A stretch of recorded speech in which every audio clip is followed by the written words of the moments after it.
Guru Kripa Keval. Namaste and welcome everyone to Satsang today. Sadguru Sri Muji Baba Ki Jai.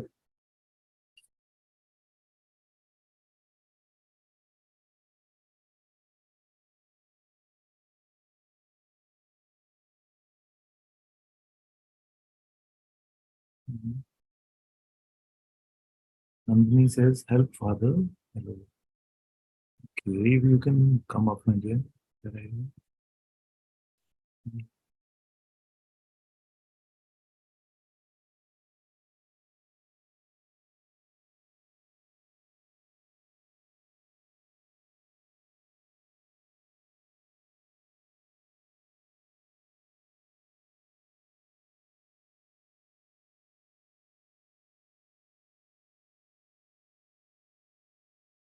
See Nandini?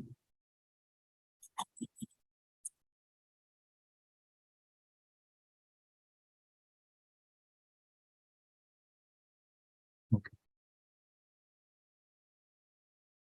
I wanted to write hello. Okay. That's fine.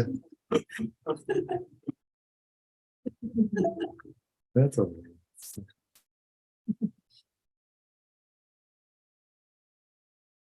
Hello.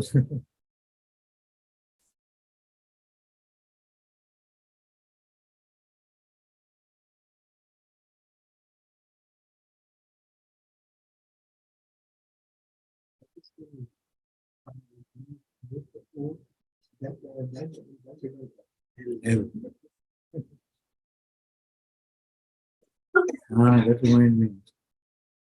I read somewhere or heard somewhere that what is hell? What is hell? God agreeing to let you have your way when you want to live on your own terms. Hell.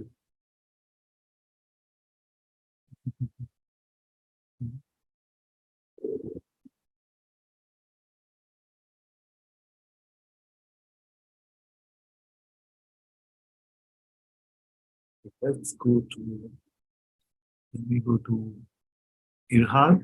Irhad.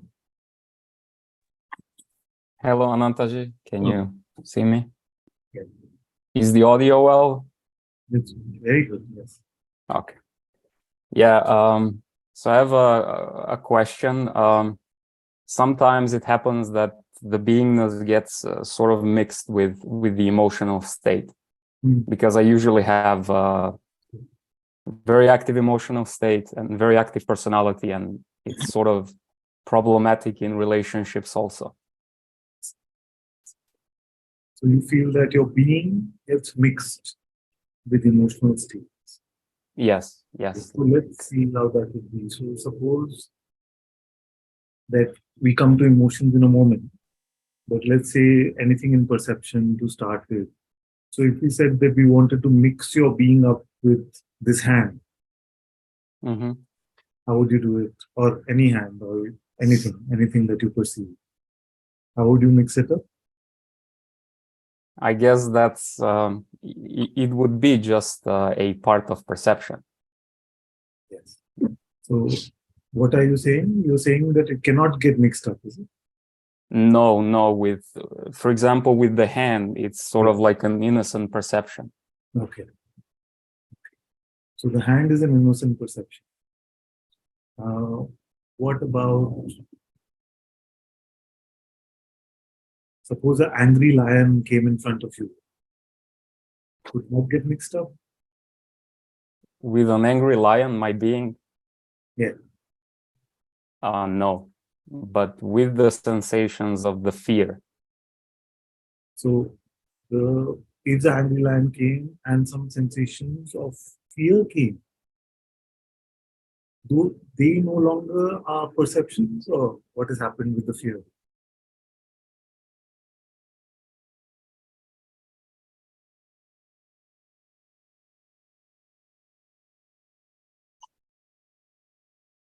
They are perceptions, but somehow there is the sort of like some seed of belief still that they are with me.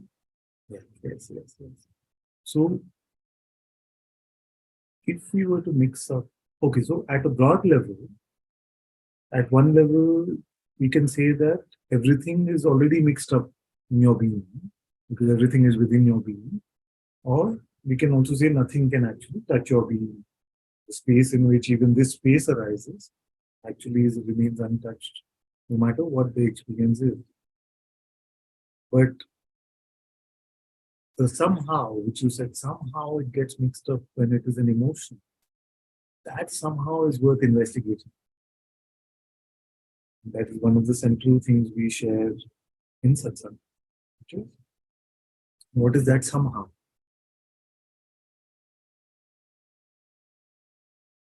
Change the mic. Is it a question? What's that somehow, like how the process goes? What is the way in which this somehow a perception like every other perception, which is innocent, then seems to get mixed up, or I seem to get mixed up in them. What is that process of somehow? That's I have no idea. It's impossible to see, even in meditation. Like trying to turn the gaze towards something, and there's nothing there.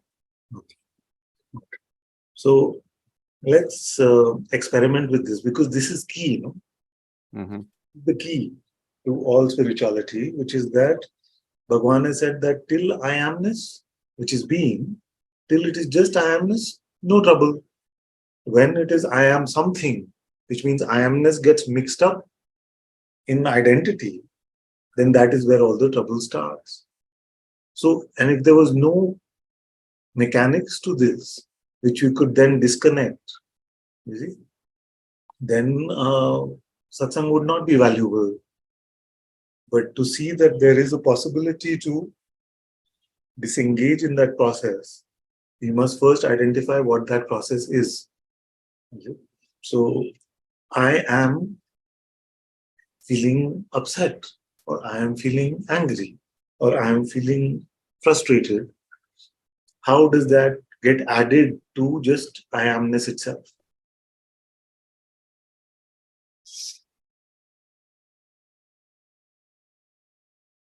Hmm? So let me try and guide you with this slowly. So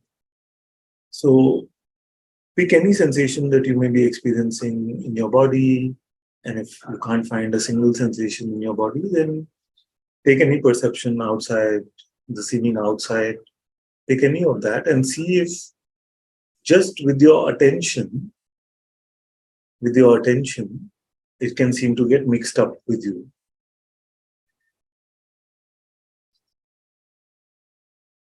You see? Because most people are trying to solve it with their attention. Let me not bring my attention to this. Let me not bring my attention to thoughts. Let me not bring my attention to feeling. But we are first experimenting whether attention is enough for the mixing up to happen.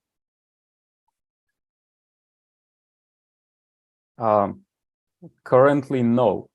But currently, the state is I am both abiding as myself, and there are perceptions flowing. So it's like a two-way street to me and to attention. And because that is the case, the inherent nature of the being is more pronounced. Okay, thank you. How are you abiding as yourself?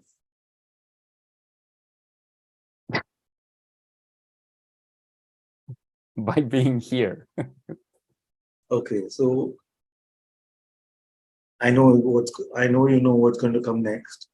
So, which is what? Can you guess what I'm going to ask? No, Okay. no, I can now. So is it the being here through attention, that you're being attentive right now? Is that what you mean? No, attention is allowed. Okay. There is something solid, like some sort of a light behind the perception. I see. So try to not be here With what tool would you try? With what instrument would you try? If it's not with attention, then with what?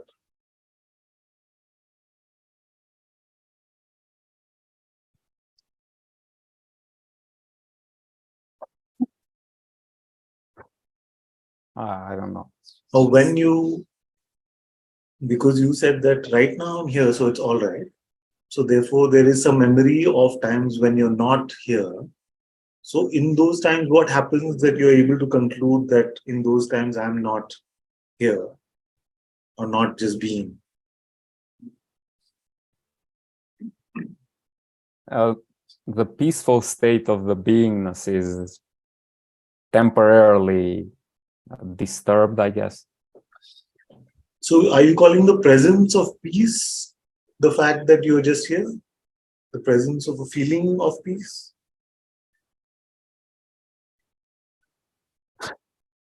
Yes, I think it's connected with that.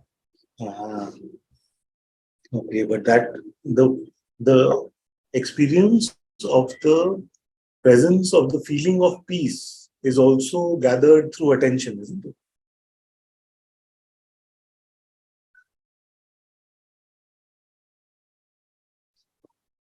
Yes.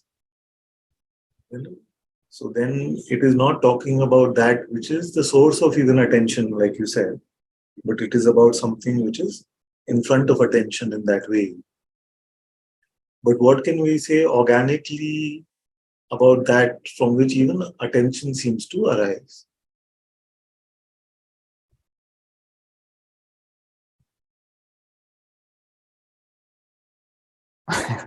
Nothing. What can you say about that? How do you even? So what you're implying is that that does not change. Because anything that changes is a perception. You see, and perceptions are perceived through attention. So when you say right now my being is just here, is it possible for it to be something else than that?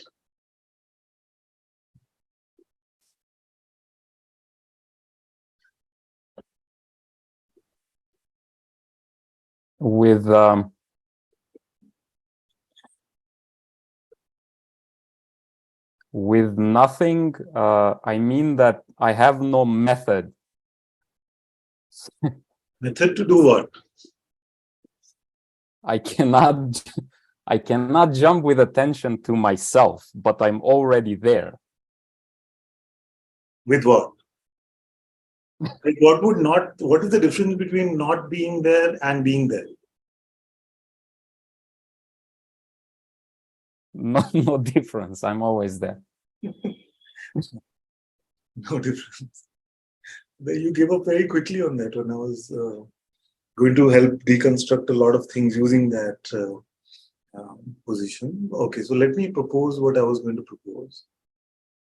And we're just having a friendly conversation together. We're just looking at how things seem to be.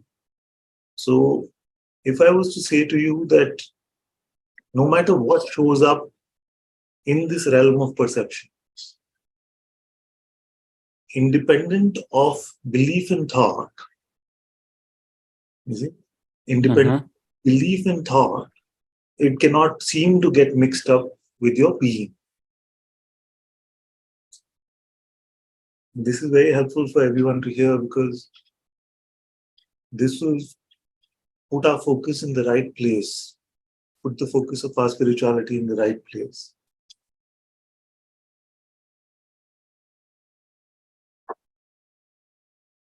So what I'm proposing then is that it doesn't really matter to your being what emotion is showing up. It doesn't matter to your being what person is showing up in front of you. It doesn't matter to your being whether you are in a hot desert or a icy snow. To your being is unaffected, unmixed, no matter what the perception may be. But it seems to be, and seems to be is operative over there, seems to be affected when a thought is believed in. And belief is to include it in our story, in our narrative, in some way. Can we experiment with this? Because I know the mind will already be screaming, saying, no, no, but I'm over my thoughts. It is just some energy or something. So let's try bringing whatever can come to our attention and see if being can seem to get mixed up just with attention.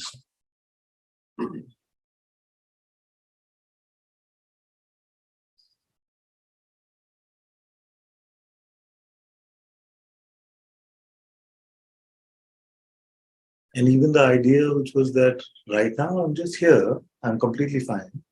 But at other times, I'm not just here. If I was to propose to you, it's all just a function of identification with thought and not with anything else. What is your experiment with that?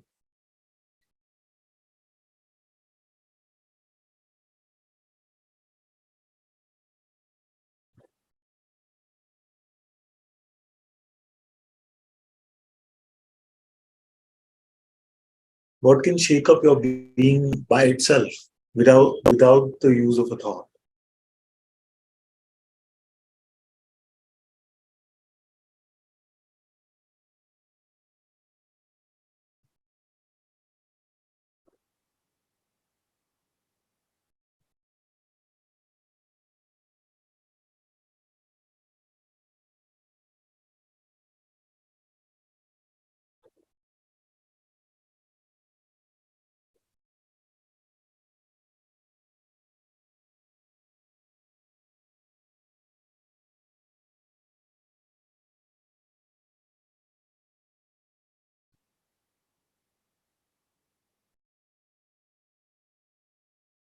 How many of us feel that being can get mixed up or identified without a thought? Without a thought. So are you saying that it doesn't matter what shows up in your life? You can be empty of suffering? Really?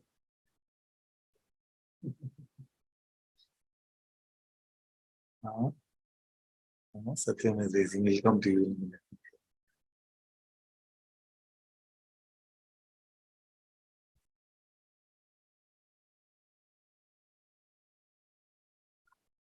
So it doesn't matter what is the state of your relationships, what is the state of your bank account, what is the state of your physical body, what is the state of your spiritual progress or the search for truth or meaning or whatever. Are you saying that none of these things in by themselves matter to your being?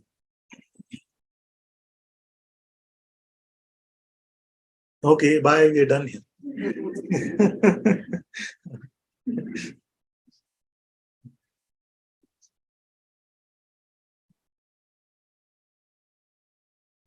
They matter or they don't matter?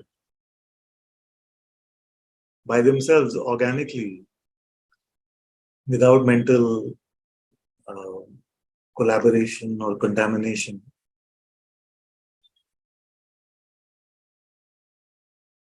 What can we see?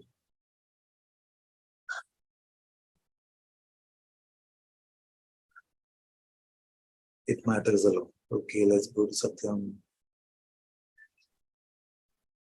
I'll come back to you, Irhad. Hello, Ananta-ji. Can you We hear can me? also be unmuted. I feel like we can have a conversation in this way also. Yes, my dear. So Satyam is saying that something can show up which has the ability and the potency to get being mixed up in that perception by itself without a thought. Can you take an example?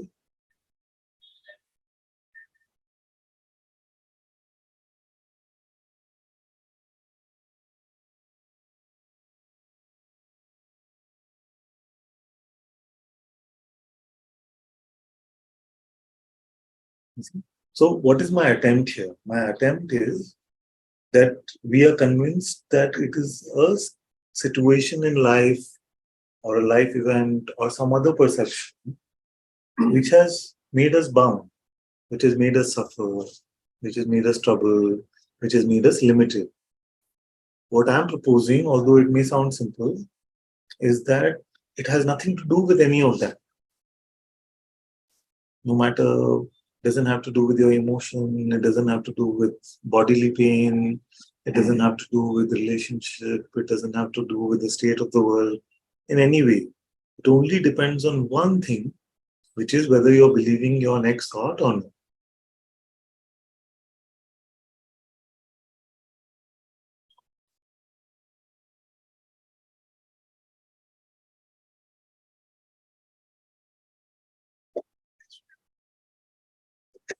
As a reality is something, okay, you also come. Helen, where are you? Put your hand.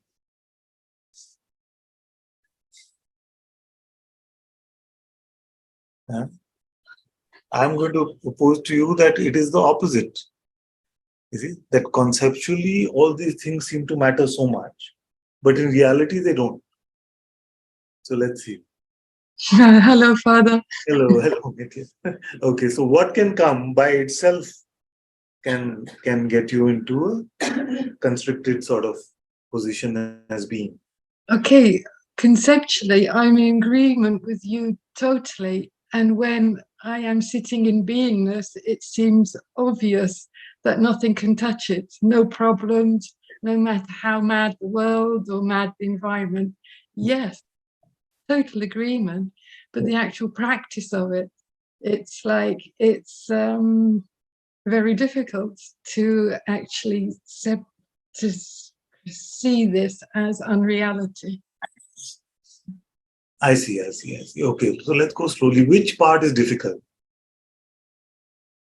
The part of having an environment where I'm not constantly bombarded by mind madness.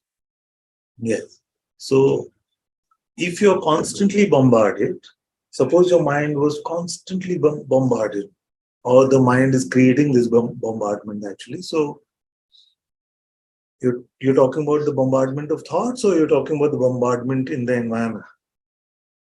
The environment, which, well, I live with my mother who has got Alzheimer's and is getting worse and worse.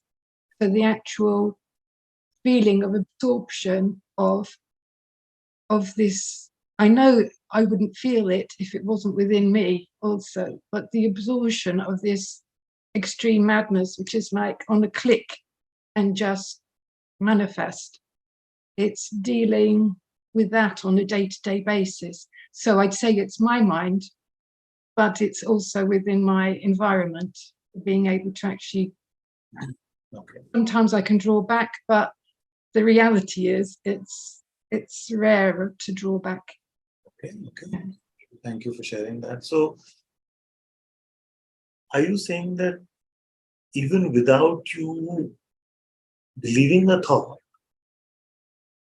sometimes the situation at home or wherever is so much that even without believing in a thought, you can suffer?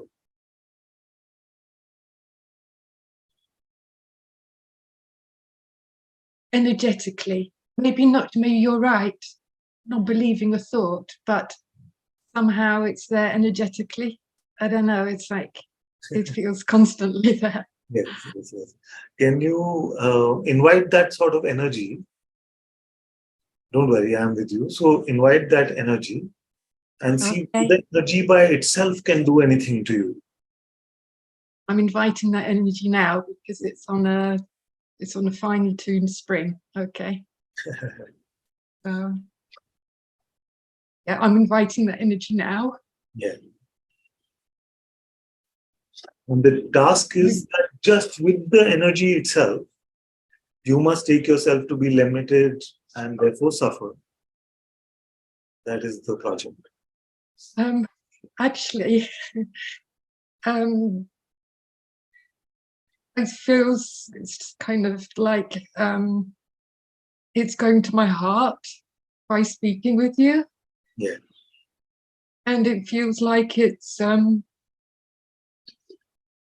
is transforming in my heart. Something good. Like yeah. Yes. Very good. because you're seeing through the trick of the mind. And the trick of the mind is to convince you that it is not the mind which is causing you trouble, it is your life or the energy or the situation at home or whatever else. But what I'm proposing is that you are constantly in the presence of God, which is fully apparent, empty of identification with the thought. And there's nothing else that can remove that apparency except belief in a thought.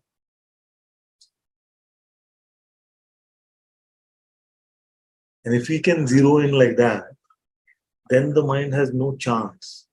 You see, because the mind's whole game is to convince you, no, it's that one, it's this one. It's because of that I'm having trouble. You see? Yeah, I can see the thought is it's too much to handle. When really Thought is no. So what is not. It's just the yes, thought is that yes, and it's belief in that particular thought yes, that it's too much to handle. yes. Because I see it. the handler, the individual handler is born after believing in that thought. Before that, there is no individual like that who has to handle anything.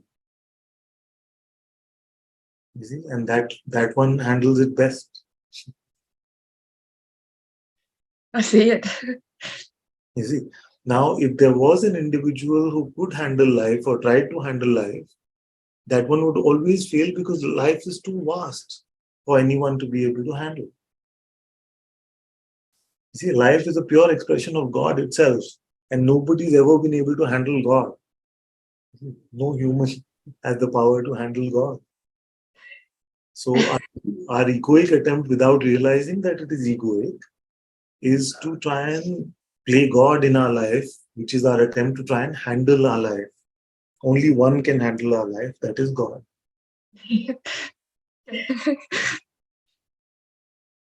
It's funny, just everything that comes out of my mouth is so fake.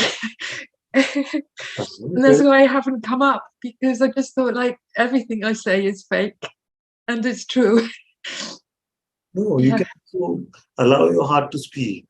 And although the words will not capture reality in an authentic sort of way fully, it is still a good use of this instrument called the body to allow it to be in service to God's presence or your heart.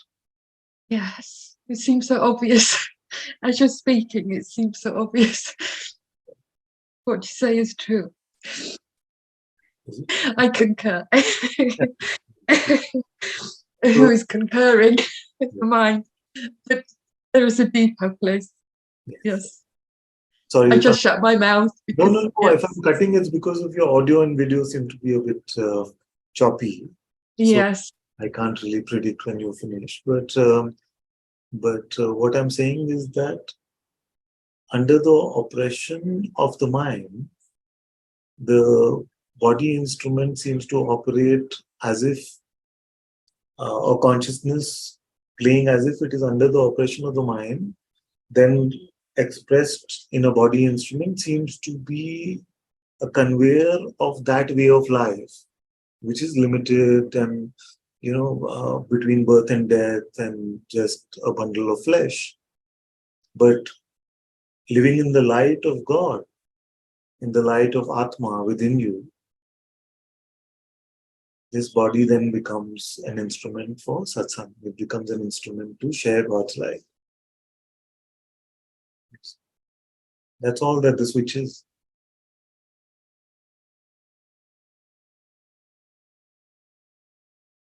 Thank you, Father.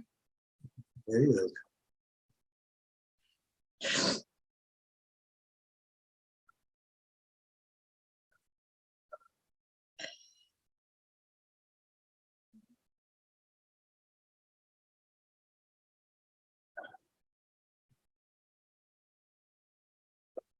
So the project is, Satyam, the project is that you have to remain in pure perception, which means that don't label anything, don't make any story about anything, don't invent any entity that doesn't exist. just remaining in pure perception with full attention to whatever you want. Try to suffer.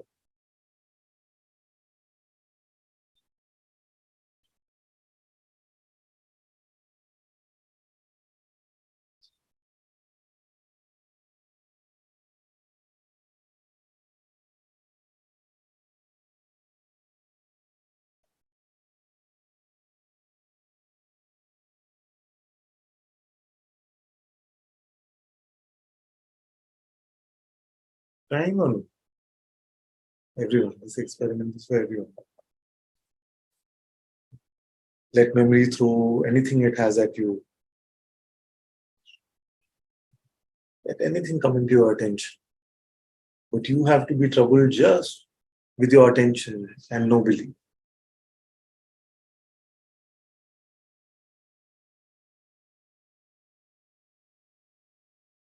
But It's communication.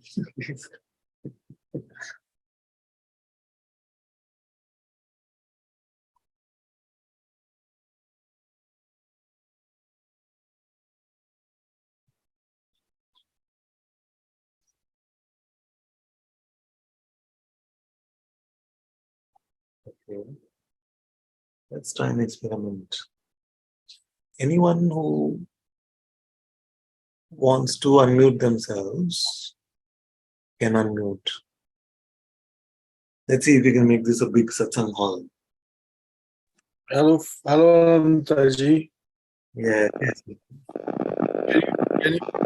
Can you hear me? Okay, this experiment is not working.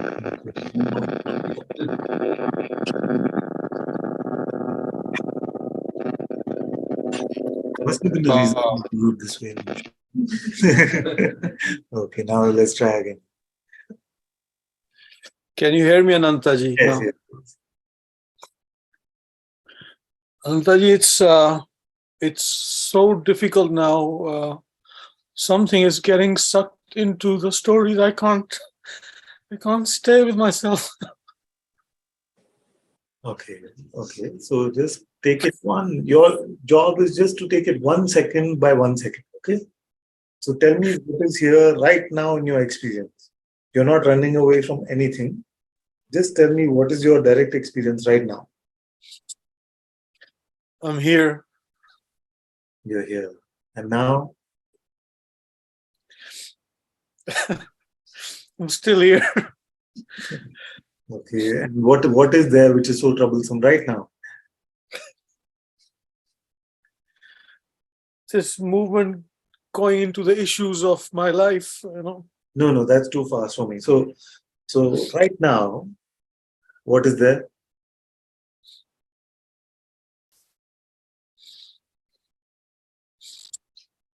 Don't tell me what is happening. Just describe what you are perceiving. Don't explain it. Just describe it. You see the difference? When you say, I'm getting stuck in the issues of my life, that is an explanation about what you're doing. I want to know I'm experiencing a constriction in my throat region or something like that. What is the actual experience? a little tightness in the stomach. Tightness in the stomach, okay. And what is that affecting? An overwhelming of grief and tears. Yeah, the voice was choppy. Can you say again? There's a pouring of tears out, some sort of grief. Okay. Now, in what space is all of this being experienced? I can't say what this is, but there is some space which is here. And is that space getting affected by what is showing up in it?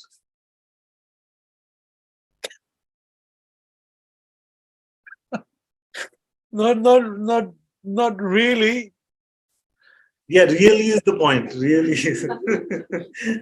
I know it seems to be. The whole seems to be is the untruth which satsang is meant to cut. The seeming is the lila. The seeming is the maya. It seems it's affected, but actually it's not. Yes, actually it is not. The seeming only happens when you believe a thought. Try to So make it without a thought. my question I wrote to you there, that the thing is how not to get sucked into it, the thought. Okay, first let's see how we get sucked into it. So first way to get sucked into it is with attention. You see? Yeah. The Yeah, thought the attention. and with it, with all our attention, suppose our attention is fixated on the thought. Is that Yeah. enough for us to suffer? Just with attention on a thought. Try to bring your attention to a very troublesome thought. Usually our face becomes like that. Okay. Hmm. Then No, just with attention, attention is not enough. not enough. Yeah, it's not enough to suffer. Okay, then what else is needed?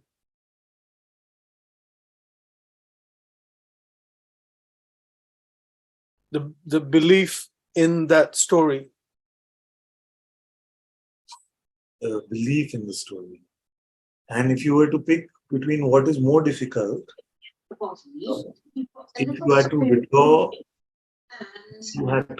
attention or belief.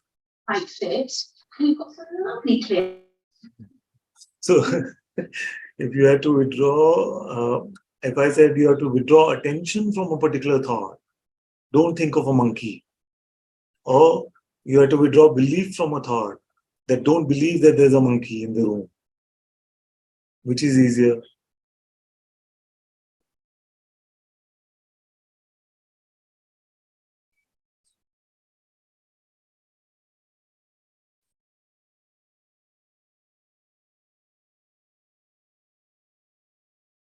Should I repeat? Okay, let's make it simpler. If I say to you, don't think of a banana, what happens? Being most. The banana shows up, so attention is difficult. If I say, don't believe you're a banana, easy.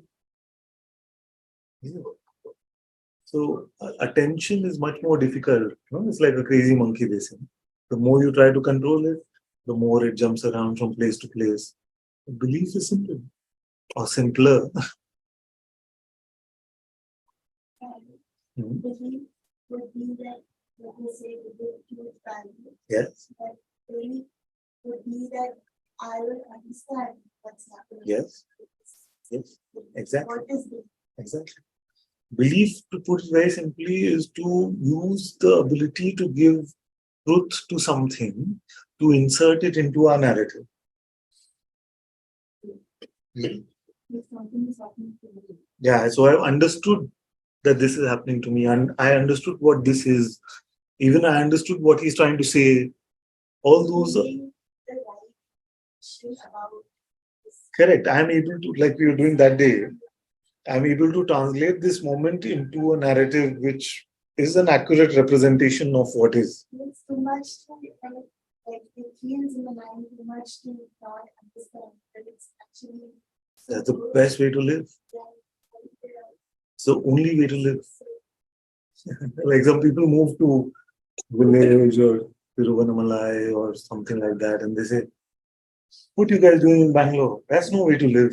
You must try this. That is the only way to live. So that's what I'm trying to tell you. Yes, no, it's good. So that's exactly what I'm trying to tell you, that try it this way. This is the only way to live. Don't understand. Be. Belief would be another word for understanding. Now, if I say yes, it'll become an understanding.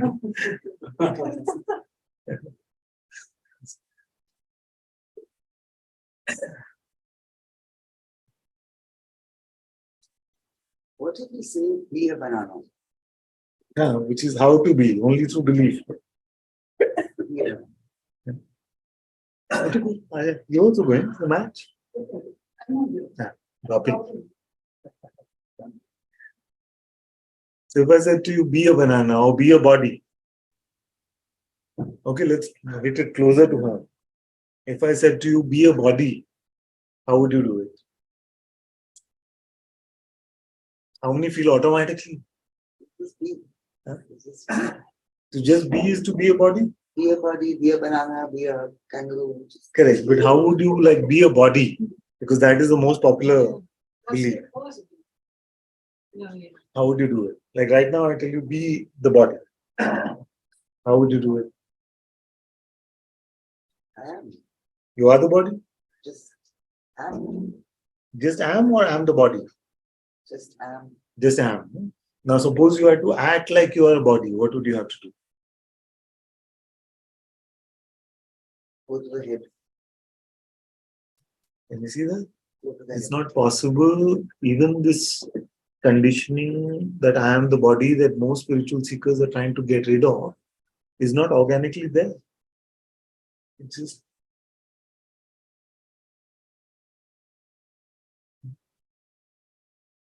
so there's no difference in trying to be a banana and trying to be a body.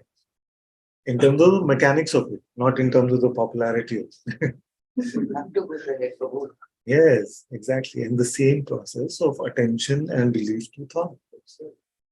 Yeah? You have to go to the head for both, she said. So that also the beliefs that these are my thoughts. And that, I mean, I cannot, you know, Okay, how to make a thought mine? because it feels as if it is arising within me. Okay, so thought came, make it yours. It is not saying I'm your thought, I'm your. There's a thought will come. How to make it yours?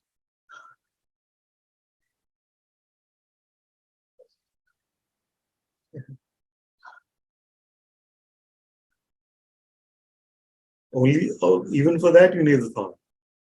Me too, the I thought, I am,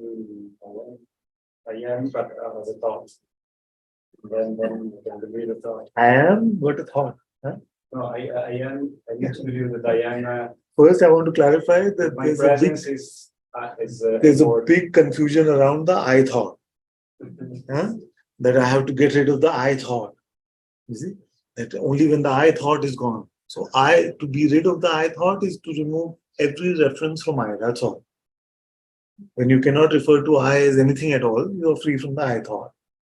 It is not some special superhero thought. The I thought.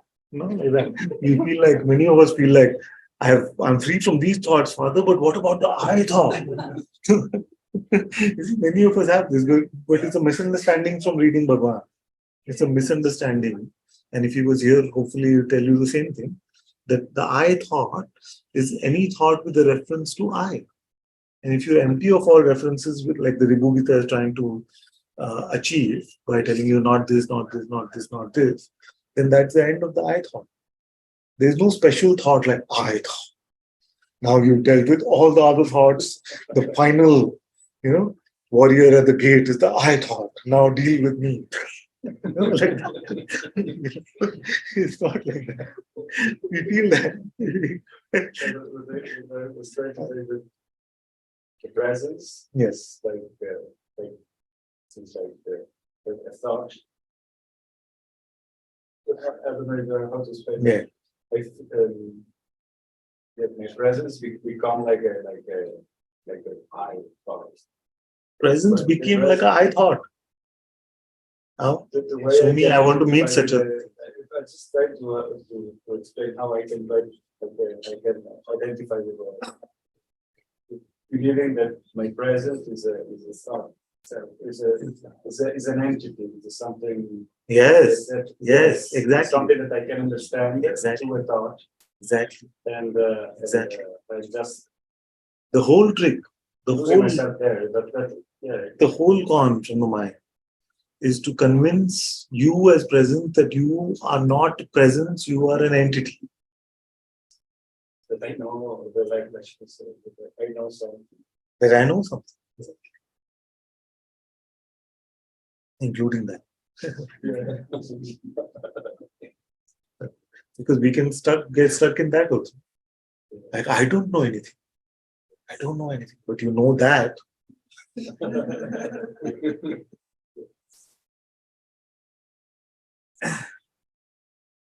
So neither position.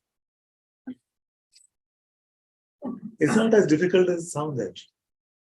Because we feel like just be empty. I'm telling you to be empty, not the mind to be empty. The mind can keep proposing its position. You see? So the mind will say, either I have to be this way or that way. You see, it will sound very reasonable also that either it has to be like this or like this. You say, get lost. I don't have to be this way or that. What did you say again? What did you say about any reference to I I like this word. any reference to I. Through a thought. Yes. Reference to I is only possible through thought. This thought is saying neither this nor that nor the other. Don't grasp at any thought, no matter how truthful or satsang-like it may sound. You see? It only is trying to build your spiritual ego through spiritual understanding. You have to become fully empty. Sheer humility, sheer innocence.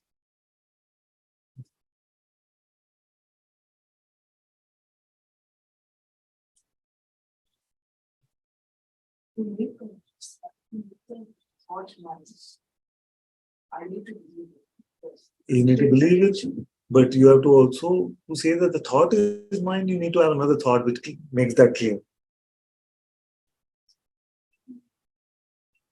It's too much work. It's too much work to live like that. So this one said not even. Not even, not even. Not even, not even, not even, not even. Just get out of that planet. Yeah, I just want to share or expose that I was starting to feel something come up like, oh, this is important. I need to check this with Anna. Because I was telling Ryan earlier that last night I started planning like the summer, you know, I want to go to Safaja and then maybe I'll like hitchhike back to Turkey and then go back to India, blah, blah, blah. And then the mind was like, it's not okay to be planning the life. We need to be abiding in the simmer. And then I was actually going to ask you, like my question was going to be, is it okay to still be planning and not get? And now I see it's actually still this subtly like creating the sense of the That's individual. why we had this conversation. To someone else, I said that even when you say I don't want to plan, that's still a plan. Yeah, yeah. You see? So it's not okay to be planning. I have to be abiding. Still a plan. Yeah. And exactly, but even having to ask about it, it's still like creating the sense of like someone who can do it right or do it wrong. And like that one is just not still the non-existent one, but like still, you know, pretending to be real and that it has a problem, a serious problem and a question that it needs to ask about. Yeah. But like before that. That's a good tip also. Anytime you find yourself getting too serious about anything, okay. We are just not that important. Give ourselves so much seriousness. Nobody cares. Including your being. Including your very self doesn't. There's nobody who cares enough about whatever you're thinking.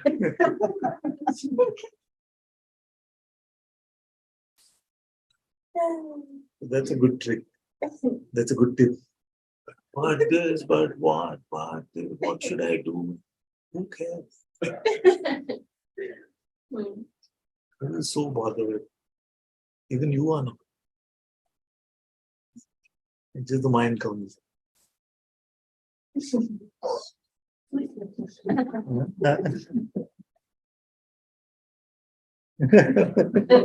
She is so different on Zoom. She was so seriously listening to everything I said for how many years before coming here?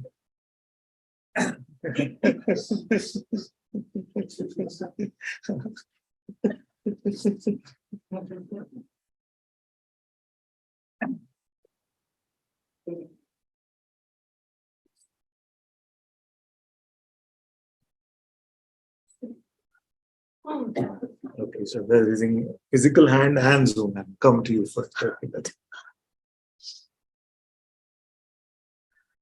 Oh, namaste, Father. This is the perfect satsang, perfect satsang for right now, because here I'm doing another retreat. And I have you on mute because I have like 55 registrations to manage, and like I've got to get it done by 8:30. And Yes. exactly. And all of these yogis are like responding, being like, I'm pregnant and I need these accommodations and I haven't heard from you yet. And what's going to happen? When does our retreat start? We still don't know the detail, all of this stuff. It started already. Like, I'm just like venting. So, and here I am in satsang, and this thing needs to get out in half an hour, but I just want to be with you. And there's all of this like pressure, and I'm taking it very seriously. Just do that, and everything else will flow. Or not. Like flow. Or not. There's a problem with the word flow because it sort of depicts some efficiency or productivity or something like that. But that's not the way I mean flow. Flow, whatever's unfolding is flow.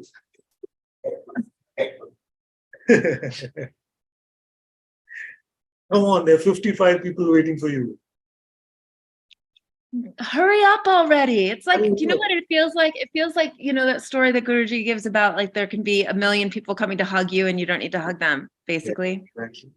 If this is activating the whole, I need to be responsible, all this stuff I spoke to you, I don't know, a month ago that apparently has changed nothing. Look at me, I'm like a mess again,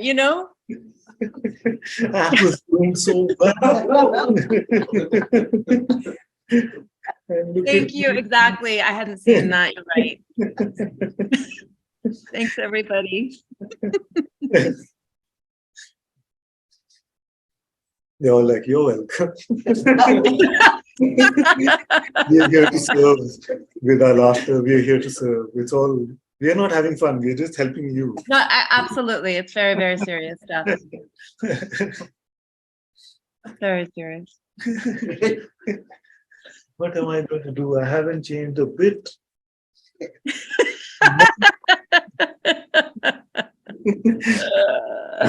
Full month. And the same words are getting. What is happening with my progress? What is happening exactly? What do I do about the checker who keeps asking? It's still there. This, laugh at it. Do this, it's fine. Exactly. Yeah, totally.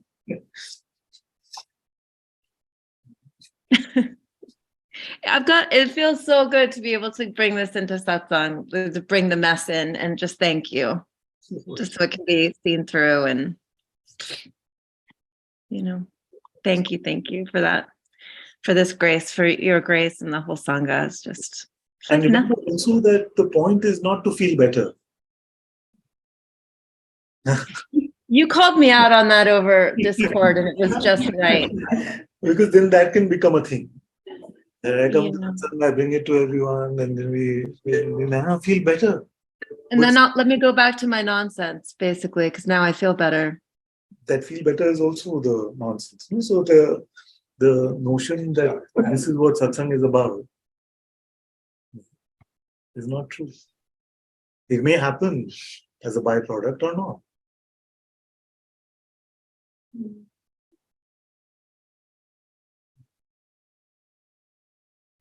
And that is why I've been emphasizing the whole thing about satsang is really not for you. It is for you to become in service to God.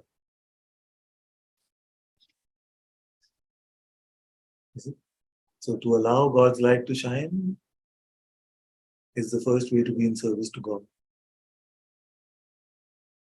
What does it seem to get contaminated by? Any notion of me, any I thought.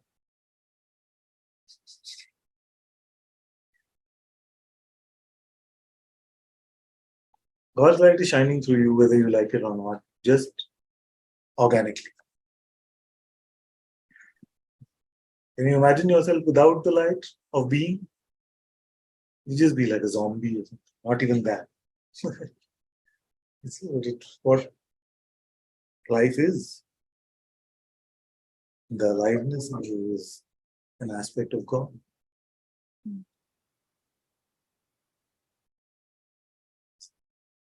Now, the only way to cover it up is through the dark sunglasses of the me.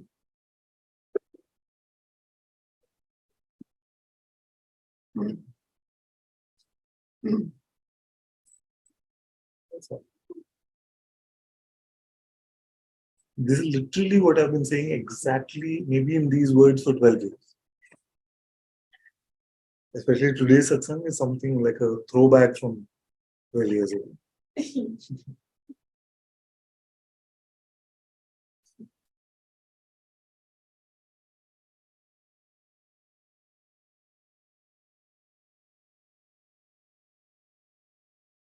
It's only about your mind.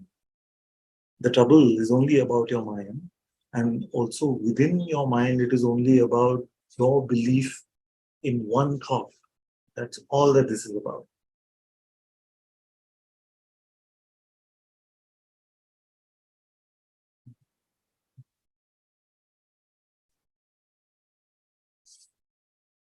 One thought.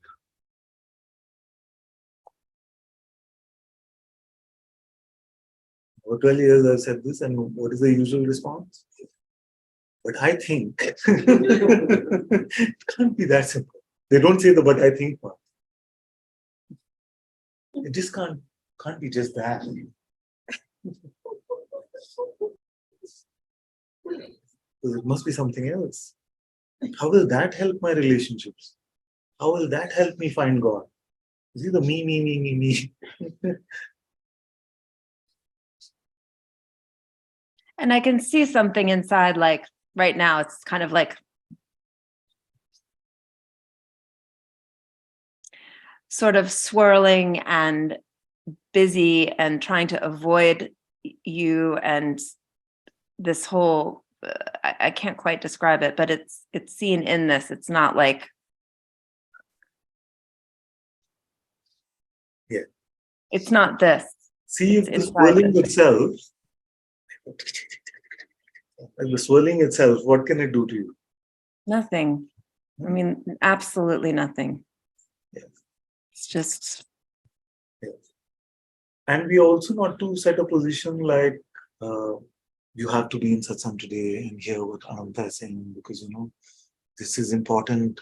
Your 55 students are unimportant. Nobody is saying that stuff. So that cannot become a new position. I'm just saying that what is the way to determine what is best? if it comes from God. Why you sound so disappointed? No, I mean, if it comes from God. So right now I'm just like, this is all that there is just this feeling together, If it comes from God. No, if it comes from God.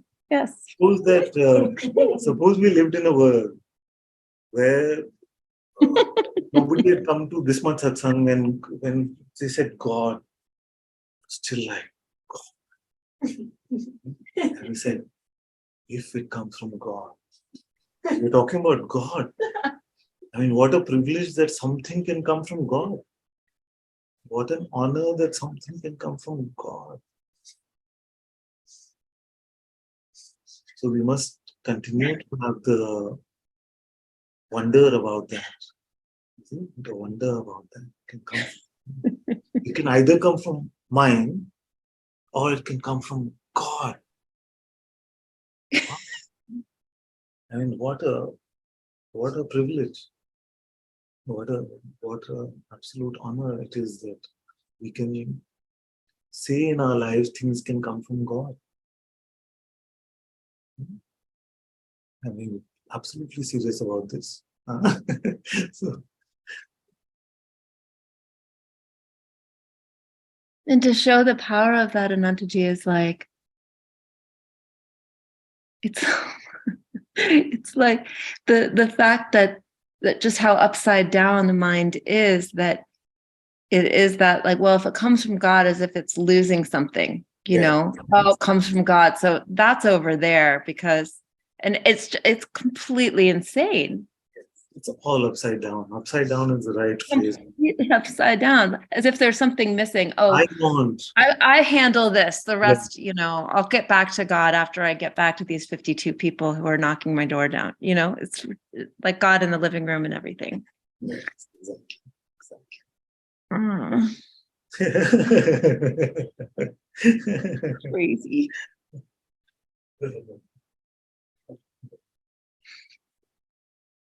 If you had 50 people living in again, I'm not saying what to do or what not to do. If 50 people are sitting in your living room, but in your library, there was God, where would you be?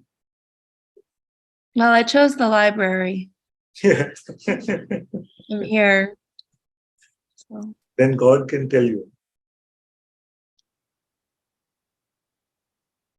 That's why I keep saying that only determinant of good and bad and better and worse and what to do and what not to do is God itself.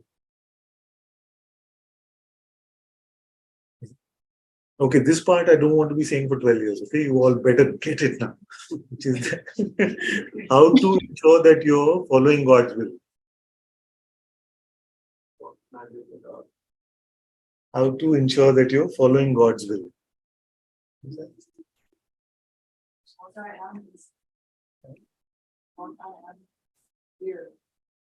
Yes, so that's when you're being intuitive. Huh? That you're following your heart, yes. And then God's will, if God's light is unfolding by itself without mental contamination, which only means don't believe your next thought, and it's unfolding in that way as we are open and empty, then that is to live in God's will. That is the only good life. And there will come a point, and there may come a point that the presence also guides you with heart guidance. So to follow that unwaveringly, that's it. And until it guides you that way, just be open and empty and allow the presence to unfold.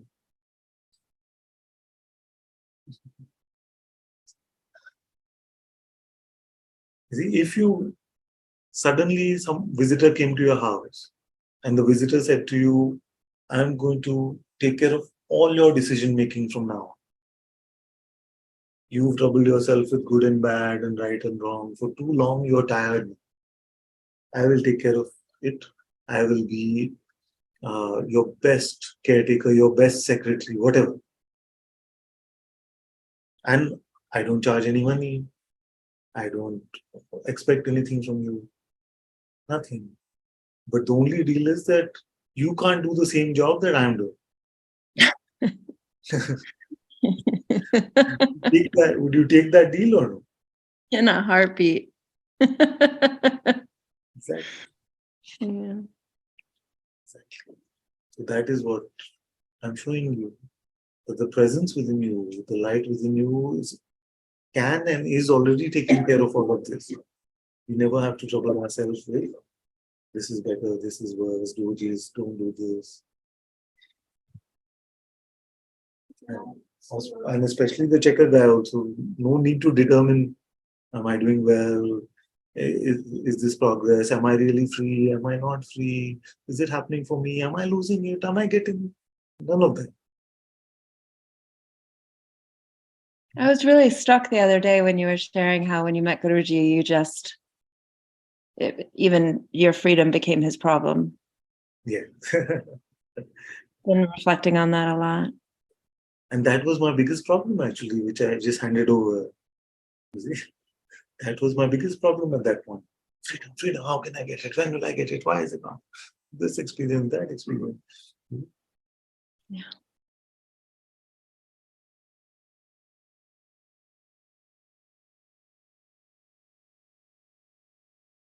I think God has room for 52 retreatants in his lap. Or not. Or not.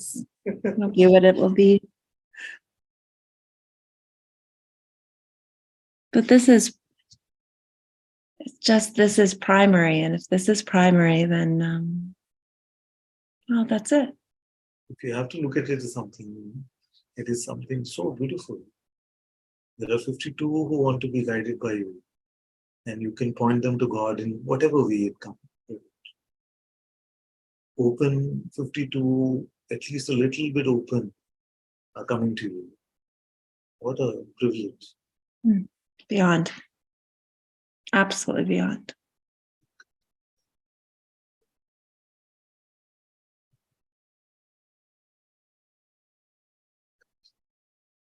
All by your grace, Guruji.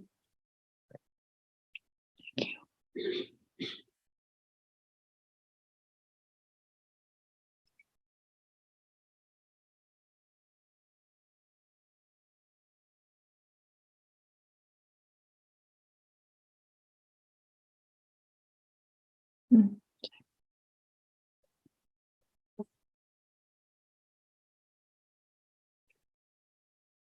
Okay.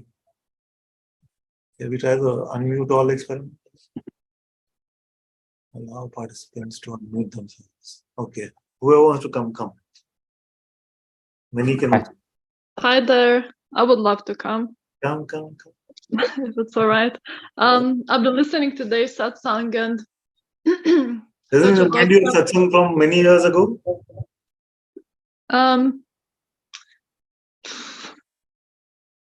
Kind of. No. Okay, that's fine.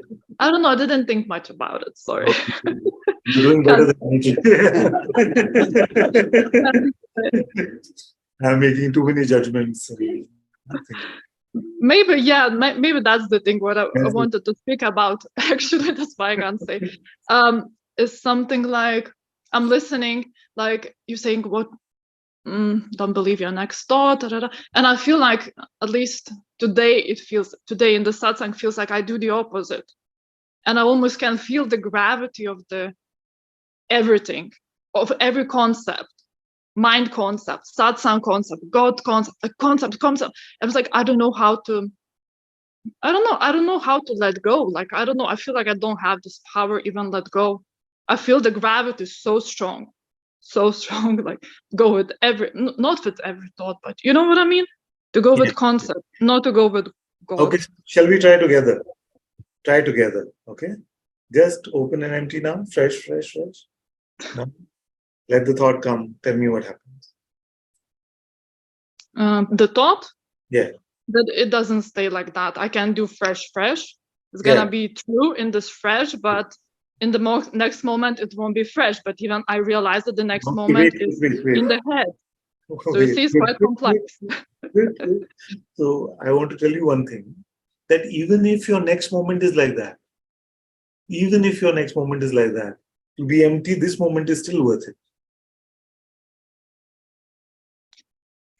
That's what I've been told. You need to find somebody you can have faith in them.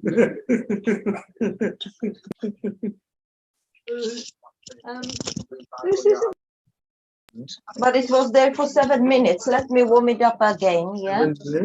Maybe they put the wrong direction there. Maybe. 7 minutes is good. Let me go back to Atmajyoti. 7 minutes is not bad.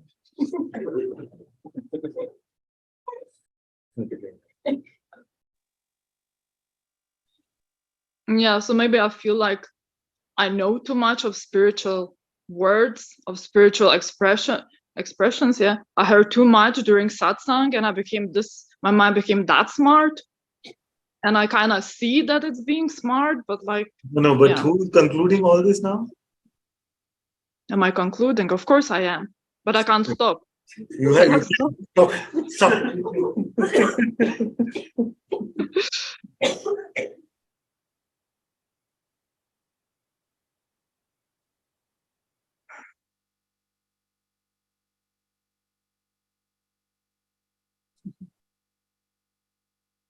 But there is a journey, Father.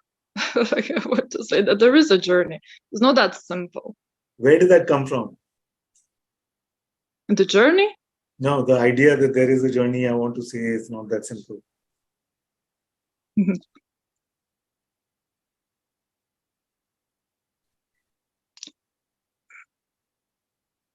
That's a complex thing. No, it's very simple. That's all. Okay, let's say experience itself, like my life, whose life, who cares, right? Honestly, like who No, no, wait. cares? Too fast. Mhm. Too fast. Okay.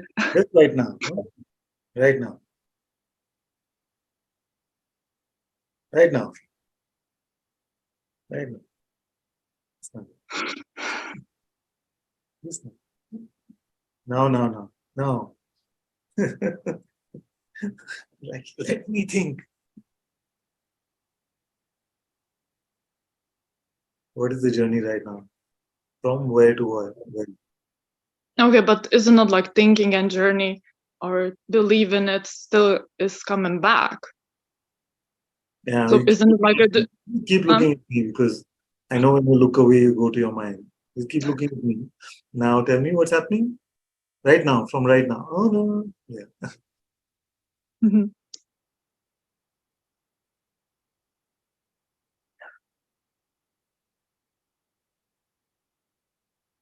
Yeah. Back. Come back. Come. Let me think. That's all. That's all this game of satsang is.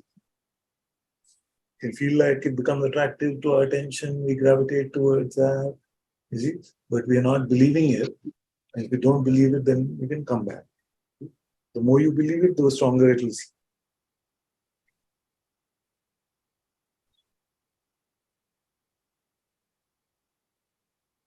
When is it, if you started a storybook, when is it easiest to drop the storybook? Now? Now, yes, but even otherwise, suppose in time. in the beginning, usually. Because the more you've read it, the more you've invested into it, the story, the characters, the relatability of the narrative, all that. So you will never escape from this story unless you start now. Okay, so in now, let's Yes. say then I believe in next moment, like that there is such thing as moment. Yes, Next but moment. you spent a moment with God. What is the best gift you can give to the one that will be deluded 10 minutes later? That 10 minutes ago you were with God. That's a better gift than saying I was deluded now and I will be deluded then.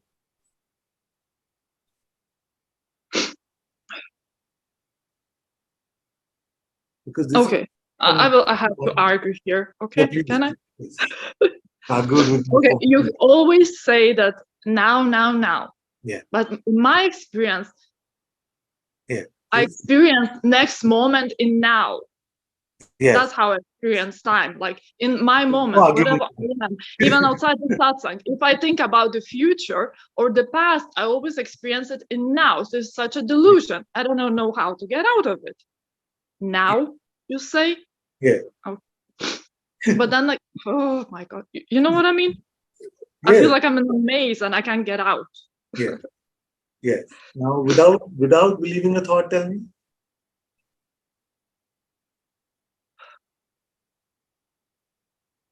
Well, it seems like so simple. Don't believe your next thought, right? And well, I'm doing this for how many years now? 7, 8 years, and look where I am, still believing my thoughts. So I'm gonna spend my rest of my life. Oh, sorry for the rant. Coming up. Okay, but you have to follow what I'm saying. Okay. Sorry. Tell me without believing a thought.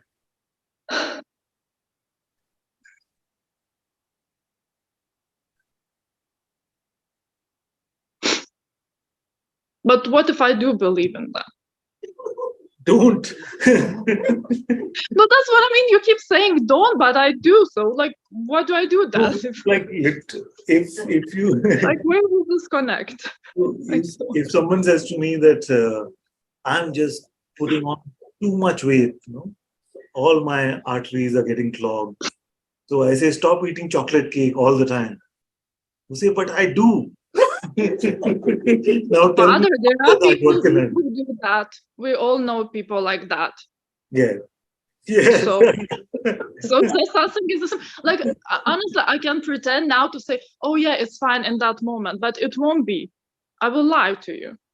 So rather not I lie. just want to tell you that I got the disconnect. So let's say Bhagwan said the only choice you have is to not go along with what your thoughts are telling you, which means don't go with the stream of your thoughts.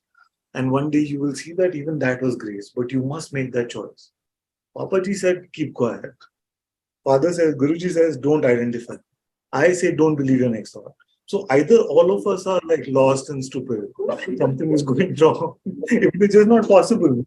It's just like we have to keep repeating it, but I know you can't do it anyway. So what is wrong? What's happening? I'm getting the big guns with me for support to this. Tell me, what's going on?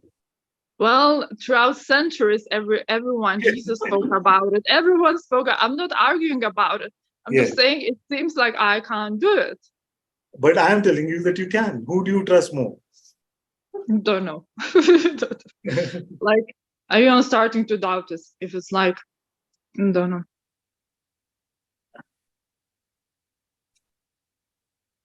You are not starting to doubt it. You know where the doubt is coming from. Do you have better options for faith? Say again? You have better options to what can you have faith in besides the mind? So one is Ananta, second is mind, third is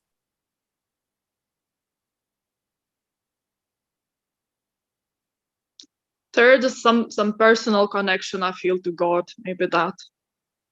yeah. And with that personal connection will speak from their mind or they will speak from God? No, it never speaks from the mind. Then yes.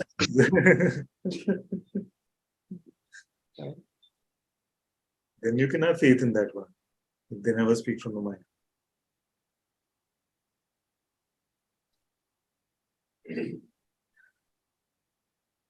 See, because at opposite ends of this play, there's only the heart, and at the opposite end is the mind. The expressions, the instruments, all of those are unimportant. But are you going to trust your heart, your intuitive insight? Because everything valuable you have found in your life so far has only been through that. Tell me one good thing you have found through your mind. And don't say TV shows, because I can't argue with that. Okay. Fair game. Okay.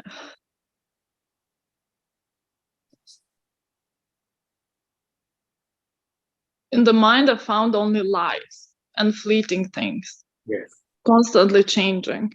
Yes. And yet, some things, it seems like they not, or they, I don't know. Yes. But tell me what valuable thing or what is that you found in your heart? I can't put it into words. That's beyond. But was it worth it or no? There's no even question of worth or not worth. It's just. What would life be without that?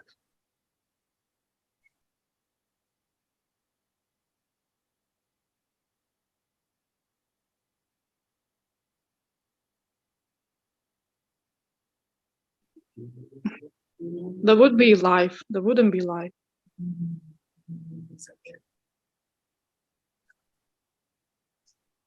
So what you have to do, or what advice is coming from here for you, is that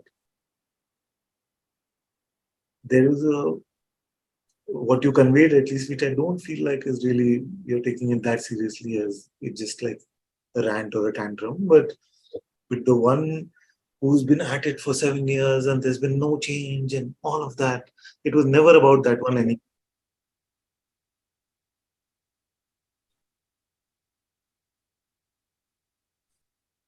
It's always been about God.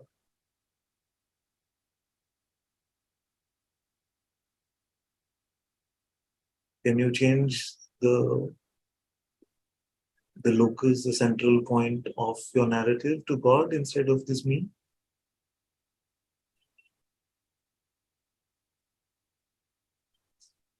Tell I me pray every beauty of day. children here. Tell me the But same it seems thing, like but with God at the center. no, but it's been really intense. Like, for example, if I sit in meditation, my mind will be like very loud. Yeah. Everything around is quiet. If I would be not in meditation, so environment is very loud. Yeah. And it's just like, what is going on? Can I have a break? It seems like no, not at this point. And I don't know. So, tell me But it's from not like loud. What I mean, it's not like painful or something. It's more like just stop it. I can't stop it. dance to it also. There's got a, I'm trying not to pay attention. It's just there. It's just I'm telling you, this is the problem with trying to not pay attention. Don't pay belief. believe in. The same what you're trying to not pay attention to, don't give that one belief. Let attention go. It's okay. Because I've seen this trouble with attention for many, many years. Since I started looking for God, I tried to find God with my attention and try to control my attention and attention. I was very bad at it. But it's not needed. You can just surrender. You can just give it all up. Just don't believe anything. Don't understand it.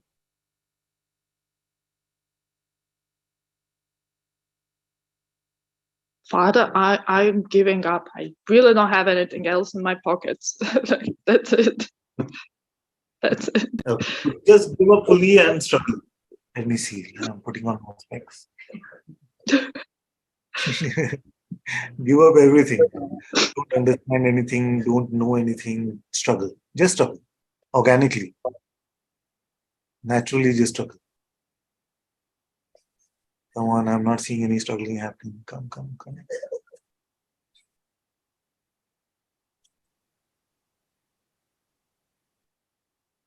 Either she's gonna laugh or she's gonna have another. No, I'm not gonna laugh. It's not Yeah, funny. see, I knew it.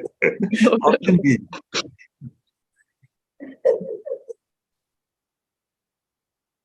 But you're trying to understand. See? No, I see that I'm in a maze and I see that I can get out of it. You see By it. I see that I don't see. You see or you think. Tell the truth. She knows. I saw this Okay, one. if I don't know anything, then I don't know. I don't know what is happening in that way. If I look, minus all the concepts, everything I know, then I don't know. Exactly. Are you here still? Yes. Exactly. No, okay. I will give a little smile.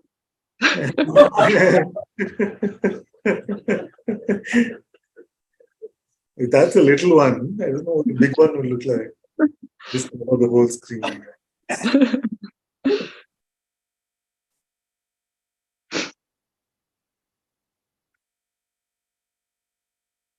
Huh? No.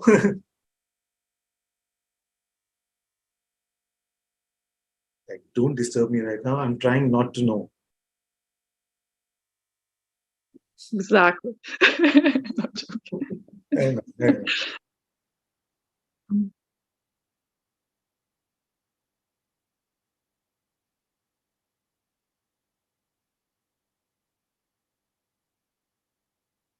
Yeah, that I will never get it. And it's fine. Okay. You know that. Yeah, apparently. Apparently.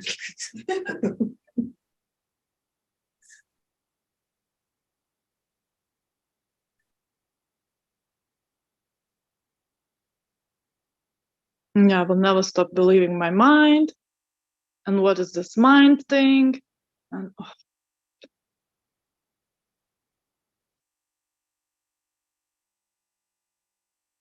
When this thought comes, you have to believe it. Is that what you're representing right now?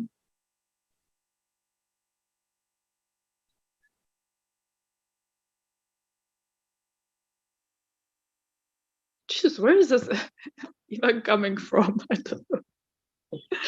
It's like, wow, okay.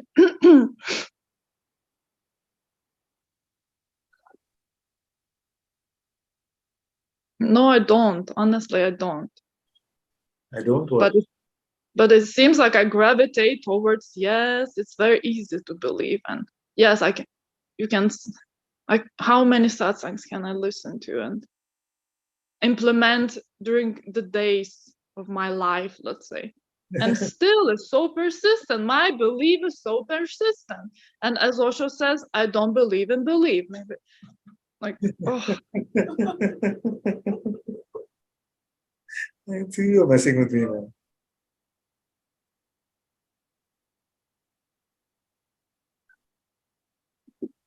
This is a good example. So if I tell you, just keep looking at me and you won't believe your thoughts. No, no, but I want to.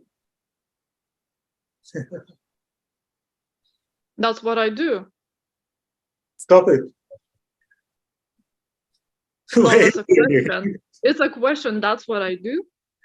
Yeah. Yes, stop it. Here, I'm here. Hello. No?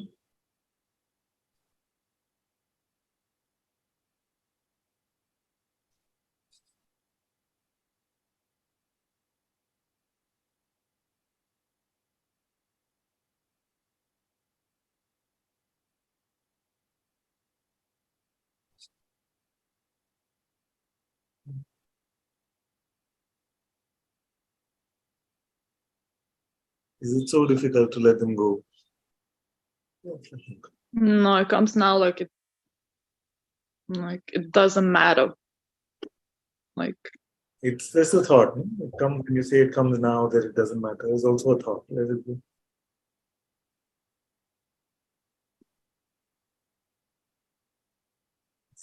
What doesn't matter is how long you've been at it.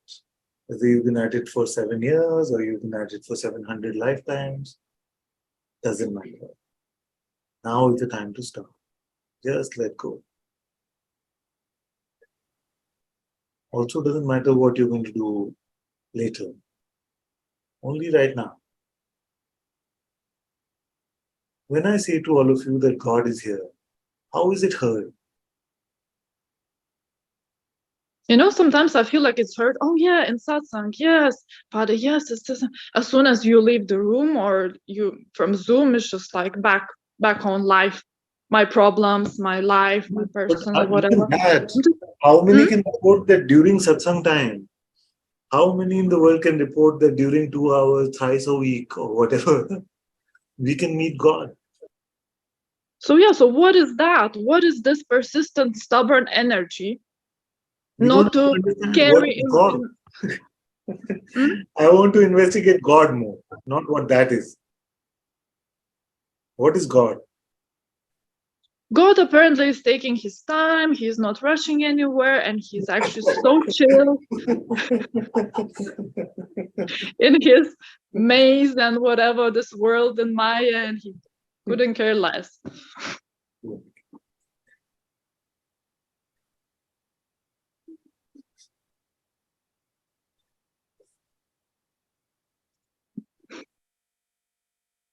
See, I just feel that something gets lost in translation. Where I say, and I don't mean Lithuanian and Indian. I just mean that when I say God is here, the way I mean it and the way it is heard, because if you truly got news that God is somewhere in the world, for example, you would rush, with all your might towards that. So, because you're right that maybe too much satsang or maybe too much to get jaded with a particular notion. So we get awareness, consciousness, being, God, all these terms you heard so often that they're not really heard.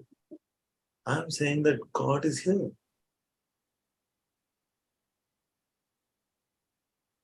And I would say that sometimes I do feel it when you say in satsang or outside satsang. Now I don't. It's not about you. It doesn't matter whether you believe it or not. You are not at the center of this story, even your story. I'm introducing you to the one that is. And when the mind comes and tells you, yes, I see it now, or yeah, sometimes I see it, and sometimes I don't, it's again taking the position of the central protagonist back. But that one doesn't exist. So I'm not being rude at all to say that it's not about you. Because we are talking about a non-existent one. The only existent one seems to be denied on the basis of these imaginary, mythical concepts of me. You see? So if you keep saying, yes, it may be, but what about me? You see, it is just a denial of what is. It's a denial of God. And it is a very strong mind attack, actually, which attacks the holy presence, which is your very heart, your very being, with thoughts which seem so compelling about a non-existent fictional character, not even like a character in a book, just so non-existent. And this is what you're struggling with. And your heart knows that this is true.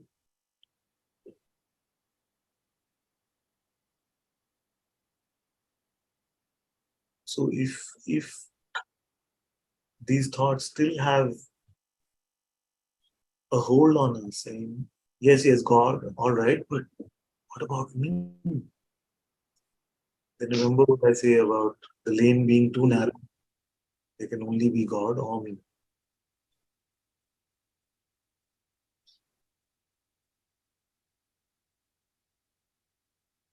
So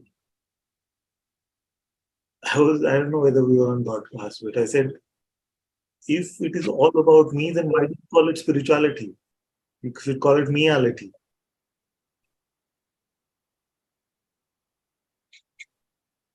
If spirit is meaningless or God is meaningless, Atma is meaningless without its relationship with me, you see, then me is still central. So change the center of your life from the me to God itself. And it doesn't matter what happens to little old me, it doesn't exist anymore. It's not about you as a spiritual seeker and when you will come to full satisfaction. That you doesn't exist. Only God is.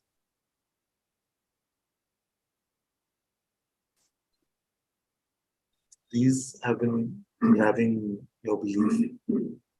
Just chop them up. Throw them away. And sometimes it's all right to say, okay, I'm hopeless, forget it.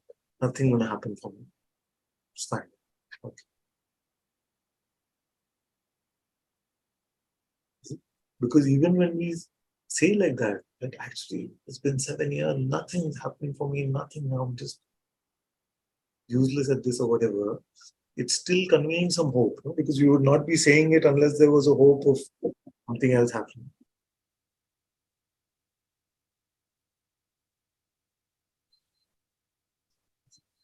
The I that hasn't got it will never get it. But there is within you a recognition which you cannot fool me with all your tantrums, I will not be fooled about that. So I know that insight is there,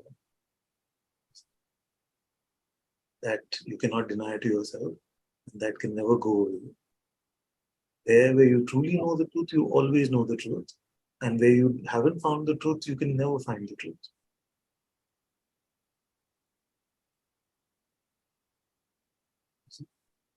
And you as consciousness can determine whether you want to live in this hell or this heaven.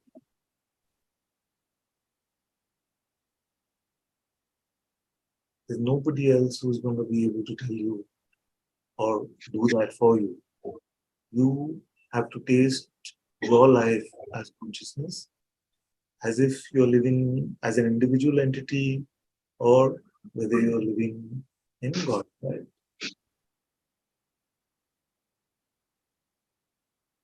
Even the master cannot force you to switch over.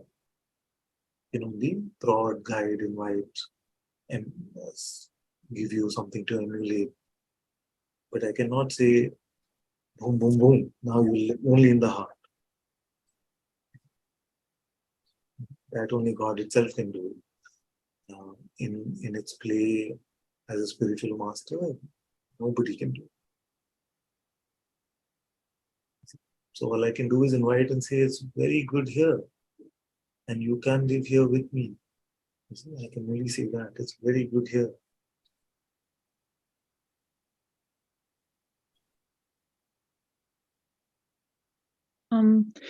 One thing as well I've been like thinking and contemplating is to maybe just leave the satsang for time being altogether. Leave for- the time. Yeah, I know it sounds crazy, but like to me myself, it sounds like, wow, the thing that I give my life to God, you know, and to me, leave satsang, it doesn't mean leave God. It's something that is in my heart or what I've seen. I can't unsee it. It's not like that, but maybe just leave all this spiritual like surrounding and leave all the concepts of spirituality and actually implement this in real life daily. I don't know, like I'm doing this right now, but like, I don't know, I just had such a thought. This is the tendency. I'm so glad you shared it. I'm so glad you shared it. But this is the tendency to throw the baby out with the bathwater, which many of us have. That feel like we get so troubled by it. So let me just give myself a fresh start. I mean, I'm not leaving God. I'm just going to stop coming to satsang. You see? Like that. And it can sound very convincing. You see? So that is why I'm telling you that you have to, the only determinant of good or bad, right or wrong, is your heart, is your intuitive insight. Don't go with any mental tactics, mental strategies. But could the heart ask for such thing? Yes, of course. Because like it felt like it's more from the heart rather than the mind, because the mind would be, oh no, you can't do this, what it means, the satsang, what it means is God, life, da da da da. But in my heart, I don't know, it's hard for me to say because it's such an important thing for me. Yes. And I kind of feel like maybe I don't know. I have to say that I've noticed that the heart is quite clear in its guidance here, and it does not do this double speak business. So in my heart, I'm not getting any such sense that it would be better for you if you were not in satsang.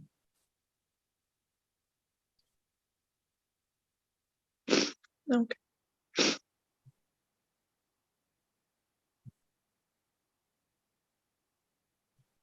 How do you know when you're following your heart? You heard Chinmay's answer earlier. No. You can only confirm truly that you're being intuitive if what you truly are is apparent to you in that moment.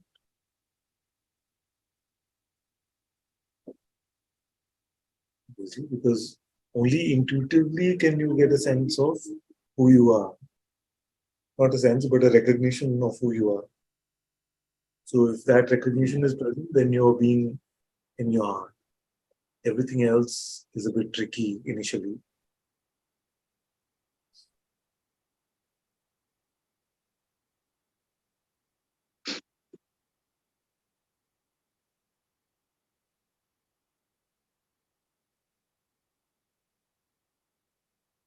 Can you recognize yourself when you go to the mind or no? Say again? Can you recognize about yourself when you are visiting the mind or no? I'm full in the mind right now. Yes, I believe I can. Yeah. You can. So for those who can recognize it, it is easier actually, as difficult as that may be to believe right now. But it's actually when you can spot you're in the mind. Fully, Father. That's what I'm just like. My child, I just want to tell you that it does not have the power you think it has. You see, it's using all the evidence of so many years and all of that, and you're so young still that 7 years seems like a long time. At my age, 7 years is nothing. So So it's using all this evidence to convince you that it's not working out. You see? But the one that you're trying to make it work out for is non-existent. And if satsang really was to give something to that one, finally, by saying, no, that one is non-existent, that one is non-existent, but at the end, you get the grand prize. It's not like that. It truly, authentically has to go. Yeah, I don't know what's happening today. I didn't plan for it at all. No, it's very good. All great. This is grace.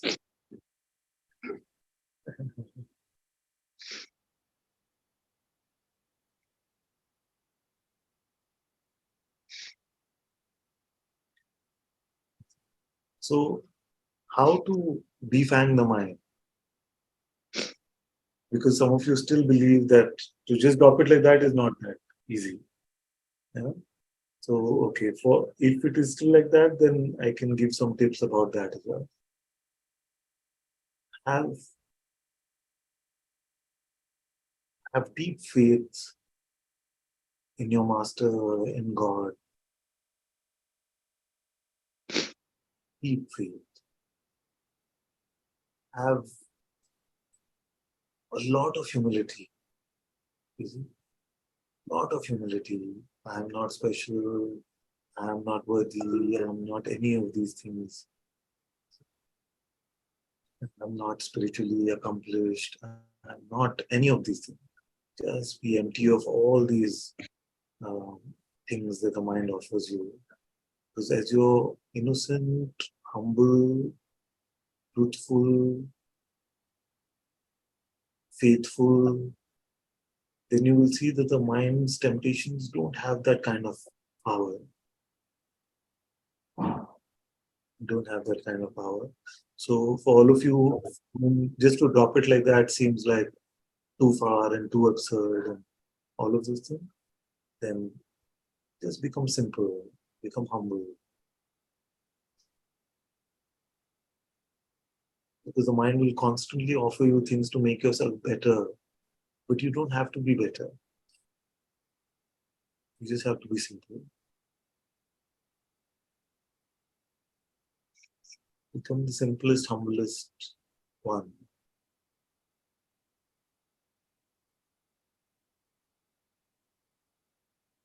It lately has been coming up as well that maybe as well like thought that I never had before, like maybe I can't trust you and I no longer feel you in my heart.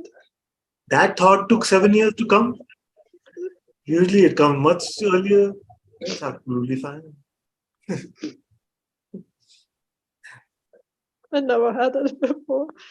So The thoughts, we don't have to look at their complexion and say, oh, they're trying to propose this, that. They're only trying to propose an individual entity who doesn't exist.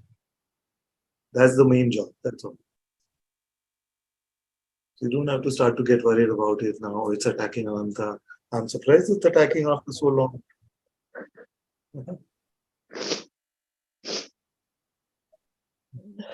no, I used to feel like anger, annoyance, or whatever, but never a doubt in you, never doubt in your words and your presence. But there was something maybe And if maybe you I had enough. Maybe use he this trick also against the mind itself, you start doubting everything. What can you say for certain? Then that becomes the Descartesian explanation. What can I really confirm that I know? But I can doubt this, I can doubt this world, I can doubt everything. This may be a dream. So what is it that you can't doubt?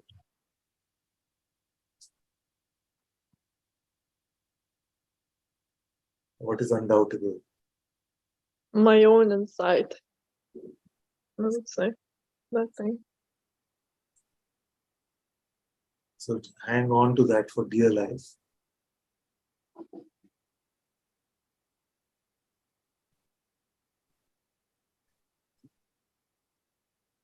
That's the difference between faith and belief.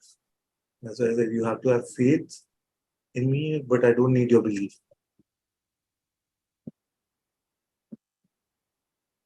Because what I'm pointing to is your own insight. Have faith in your own insight.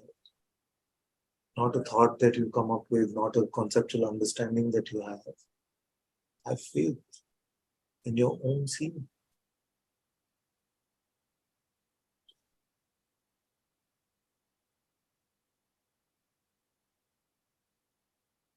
And the alternative that the world has to offer, that oh, you just lead a life, outside satsang and all of that stuff, and it'll be nice and peaceful without any of this.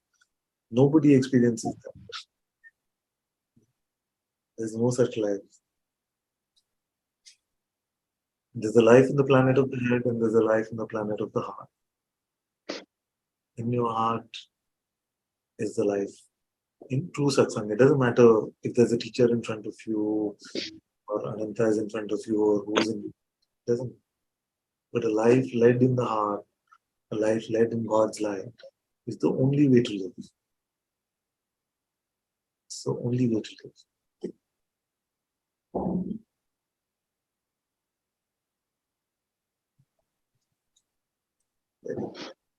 Yeah, sorry for this rant. I don't know where it came from. Good.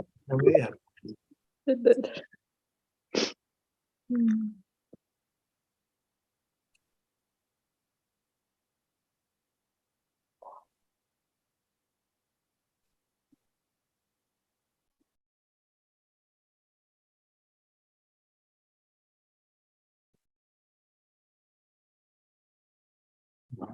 Anyone can come.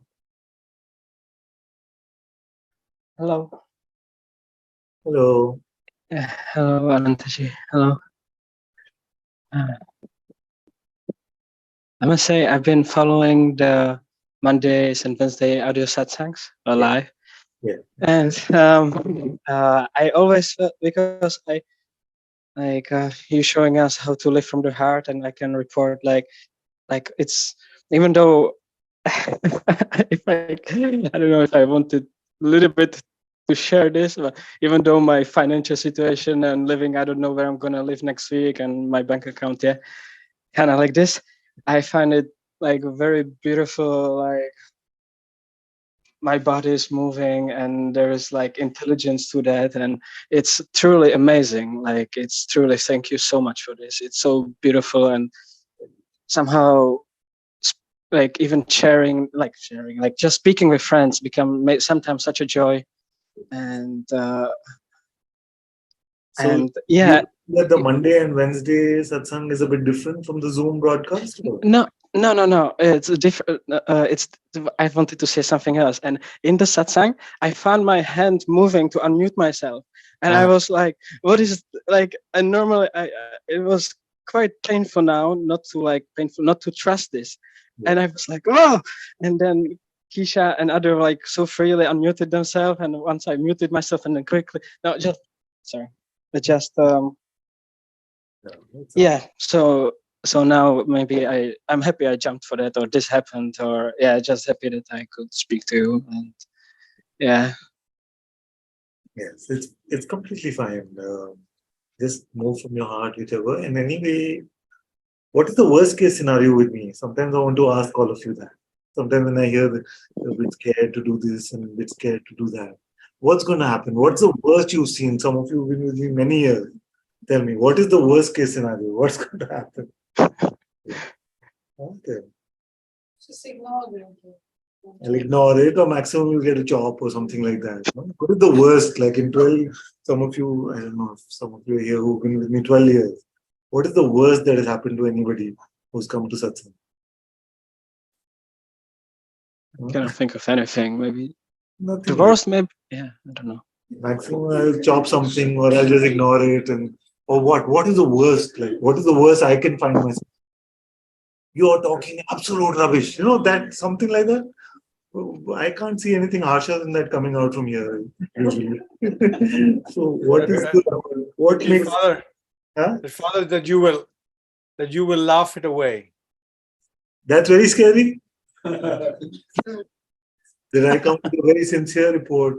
This happened, and this happened, and this happened. And Ananta just laughs it off, and like that. Is that the worst kind? That's the job one. Yeah, that's a job. Like, nodding quite vigorous. That's such a scary compared to all the Zen master stories that you heard with the Zen sticks and like I have this impression of Ananta. He's very like harmless, sweet boy. I always wonder how come it's so scary for everyone. Is it scary for everyone? No, Father, it's not. Not, Not at all scary.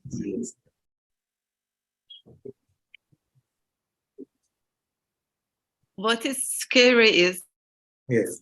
Am I audible? Yes, yes. What is scary is to meet the untruth in ourselves, the lies. When I meet with my lies, when I talk to you, this is the most scary part. Gotcha. I see what you're saying. Yes. That's a good one. Thank you. Father? Yes. Yes. Another one. I wrote it down, but the worst that could happen would be like you kicking us out of satsang or something because of too many tantrums. Total rejection and sending us away from satsang. Now, have you seen that, me doing that with anyone? We've heard about one person. One in 12 years. And that I don't want to repeat the full reasoning behind that. But among the thousands who have come and gone, one person. Yeah. What are you making your odds after that?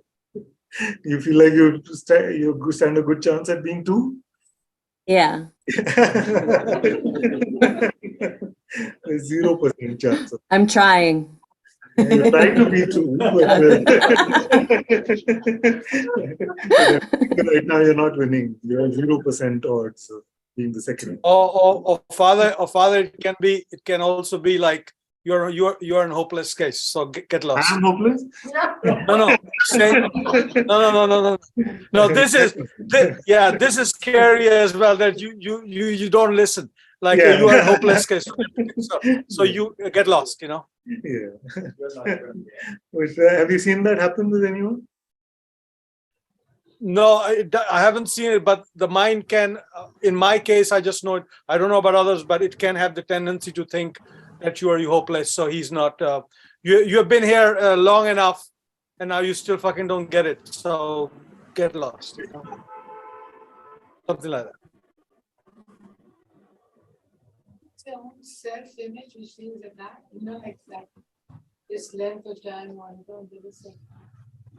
It's your own image of yourself and what others will, which feels very threatening and that, much more than what you would ever do. I find it completely accepting. You feel like you've got such a harmless sheep of a master. Yeah, that's also one big idea. Father, with me, I feel it's exactly that you're so kind and soft and patient. And if I get somebody like that to get angry or frustrated, or not even frustrated, angry, or sort of like that with me, then you really I must be really bad. It's that I feel. So I'm saying I should just generally be angry and aggressive. That will help everybody. I know. Thank you. Father, it's Karunamai here. I just want to share that it's a year since we left Australia. By your grace, I'm very grateful. Say again, my dear, it was not so audible. I said tomorrow is a year since we left Australia and we came to India. Yeah, and I'm very, very grateful. Very good, very good, very good. Thank you so much.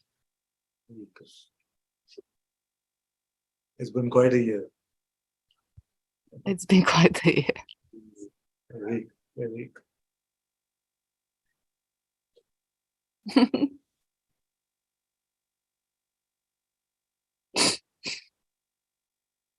Maybe it's just the beard. There's nothing wrong with your beard.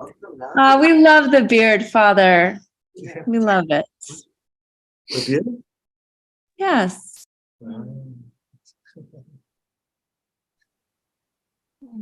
Yeah, I have asked him to remind you because this is what I said, that you bless my name. Because when he was saying that, in some lady wasn't explaining.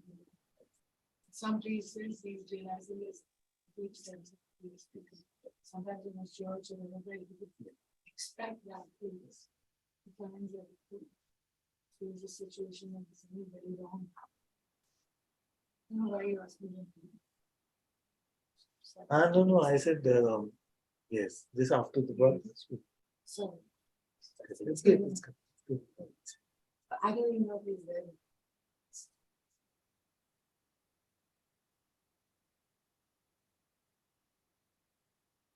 Ola is looking very scared. Maybe just cold. Little bit cold, yeah. Were you scared when you were here in Bangalore? Sometimes at the beginning, maybe. Yes. Yeah. This is it, you know, we should have. Yes? What do you feel? Yeah, yeah, I noticed that sometimes. Oh, it's getting better? Yes, very tired.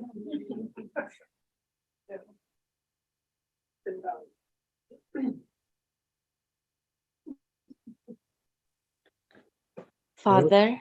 Like Maharaj soon. Oh, it's like, you, how long have you been here? So long, you're not getting it out. Somebody said father, who said? Yeah, it's Samia here. Can you? Yeah. Hello, Father.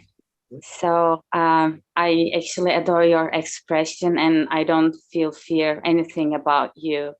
But what can I say that it's like what is scariest for me that maybe just to be separated from you, not from your case, but like God make that in that way. And it's really, yeah, it's scary.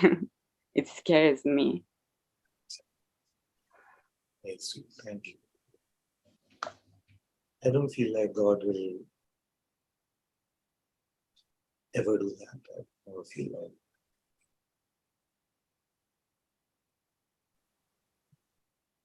With any of my children, I don't feel that God will take care of me.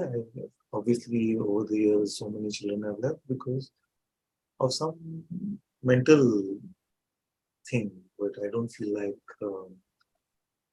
I can say for this one, really the heart guided them to go away from Satsang.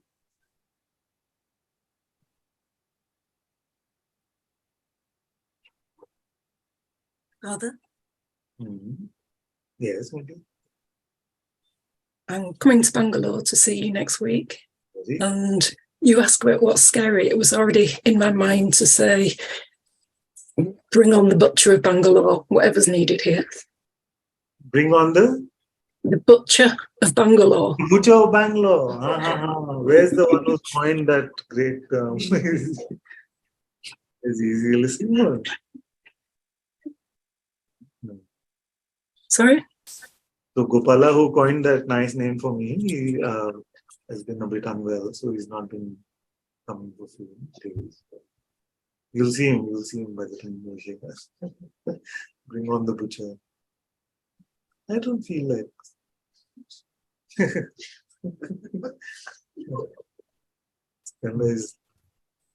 we need to show him a recording one day.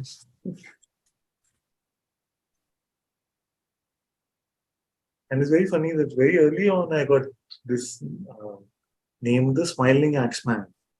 Yeah? And then over the years, the smile also went away. So it just became the Butcher of Bangalore. And so harmless.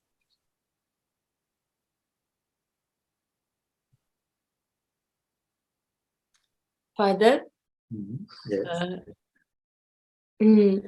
I had a dream with you 2 nights ago, I think, and you were at the table with all the Sangha, and there was like an empty chair next to you, and I wanted to sit, and you look at me and said, "You no." You know.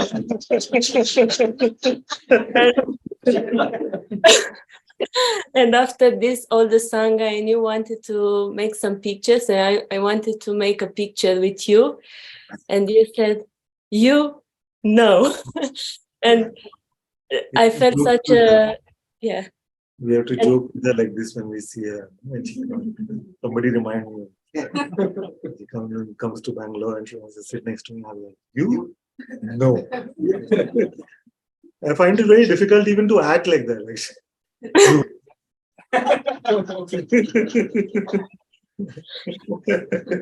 Yeah. So the dream ones, the dream Anantas are very scary. I heard this before. They have nothing to do with this one.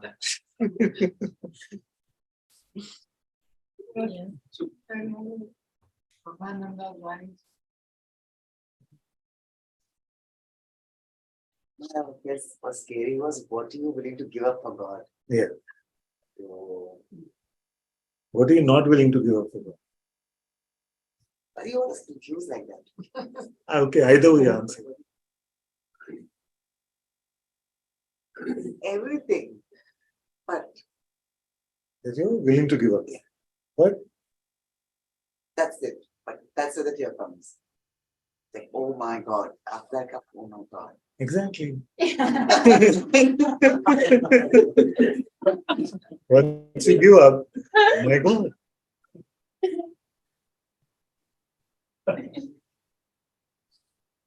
Thank you, Ananta-ji. Thank you, Well, Sangha.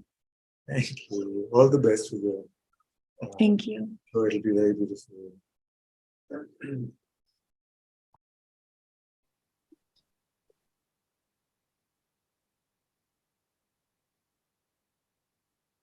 Ananta-ji? Like this only, Satsang in the future? Anyone can come up. It seems more like a room rather than like a formal thing. Like this is better. Feels like in Bangalore, Father, a little. It's really nice. Trouble hearing. Oh, you can't hear me? No, I'm saying, are you having trouble hearing? No, I can hear you. Okay. What did you say? It feels like in Bangalore. Feel like you're in Bangalore. That's what I was feeling like. Yeah. You're, like in a room. Yeah. Yes. Yeah, it's good. Thank you. Thank you. It's kind of feeling more intimate for us also. Ananta-ji? Yes. Yes, thank you. Can I just go back for a minute for this belief of Can the you go back in time? I don't know. Do you have a time machine?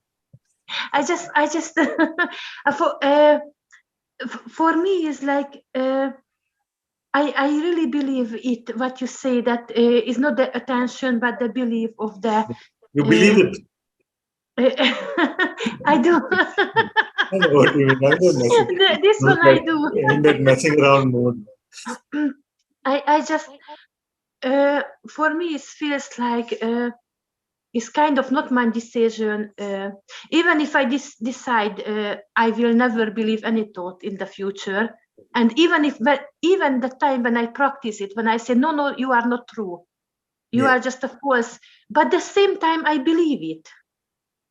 I mean it's kind of not in my hand to.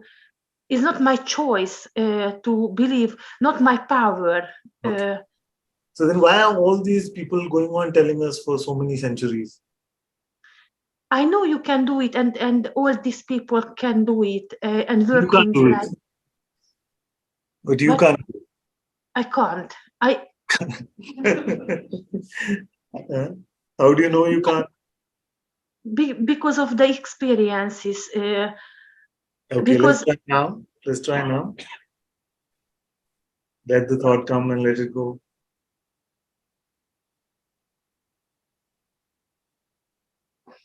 No, it's not fair now, Ananta-ji, because this is not me now. This is not you. This is you now. You do this. No? Yes, actually, something very deep in what you're saying, because your being itself, of which Ananta is just a servant or just an instrument, is already your presence, is already your life, and you can do it. It's just the mind convincing you, no, I can't do it. I can't do it.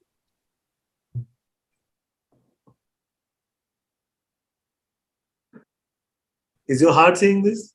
Your heart is saying, I can't do this? Anantaji, believe me, I don't know what is the difference between my heart and my heart never talking, actually, doesn't say anything. I know every saying is coming from my mind. I never heard my heart was saying anything. Okay, so for some time, and this is true for many of us, it is true. So you have to trust the silence of the heart more than the words of the mind. But till you hear it from the heart that you can't do it, don't believe it.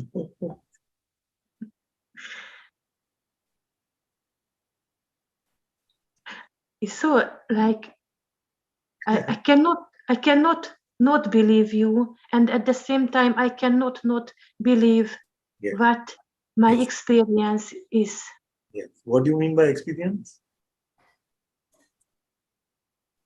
My trying, the spiritual trying to go to this. What do you mean by experience? Perceptions? Now at the moment, just the memories of it. That's also perception. Yeah. So you're going to believe the perception by itself? Like, how can you believe a perception? Believe this? No, no, it doesn't make any sense. Can you believe your experience? Can anyone believe their experience? Like, try to believe an experience.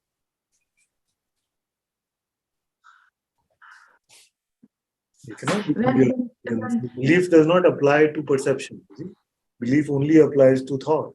Belief only applies to language. So, okay, believe your experience. What is your experience telling you without a thought?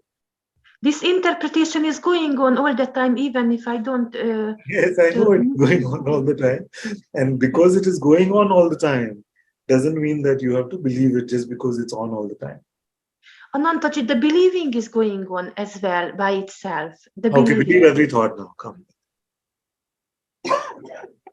For the last weeks, I cannot sleep because I'm now, going starting now, believe every thought that comes through your mind. Come on, believe the thought. I'm creating a thought. You're a blue whale.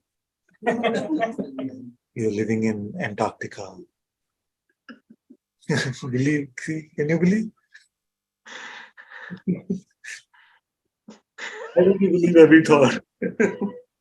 Anantaji, I don't want to come with this energetic stuff because it's so boring now, I know, and you was a lot about it. But how can I tell you? When I wake up from my sleep, at the same... sorry? You wake up from your sleep and you're immediately identified. Immediately, with no choice. Immediately come. Yeah. I have not even 1 second. Already, Aniko. Yes. As soon as you're awake. Excuse me? As soon as you wake up. Yes. And it doesn't go. Sometimes it's go. Right now? Right now, who are you? Right now, right now, right now. In the middle of that, I'm sure there was no Aniko there. No. You're just buying the mind narratives, my dear. Just throw them away.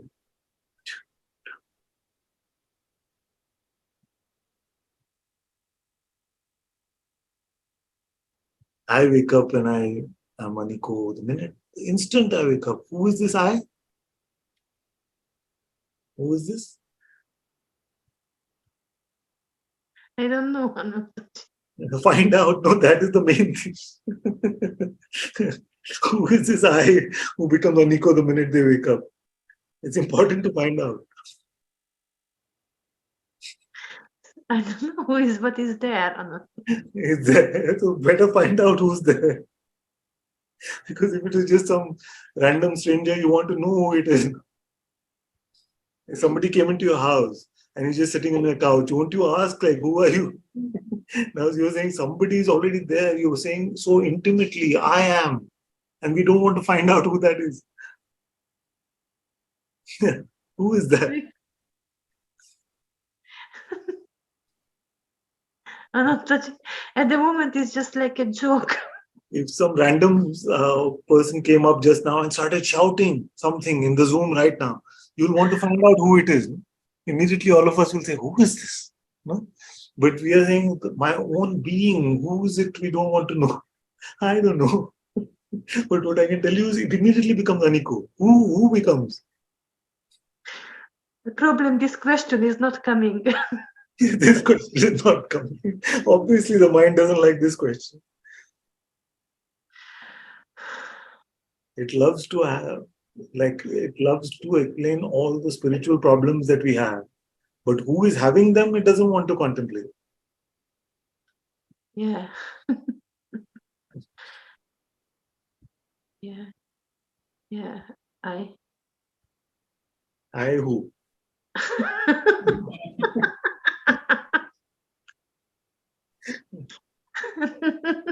No, I just don't know how to keep this up, Ananta-ji. What up? Keep Aniko up. Huh? Because it is the false that needs keeping up. The truth doesn't need keeping up. No. How to be away from this identification? How to? Don't keep anything up. Keep your hands down. Relax.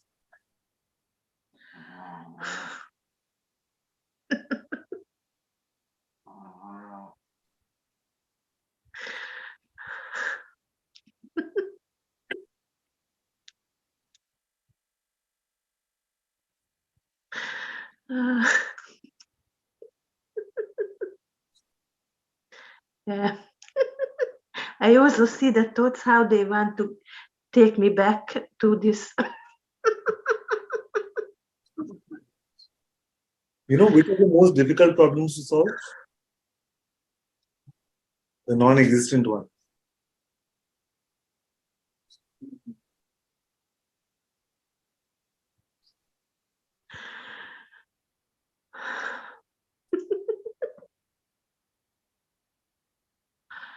I just wish to be always so obvious. Like Obvious. now. Let's see, are you being obvious? Obviously not Aniku.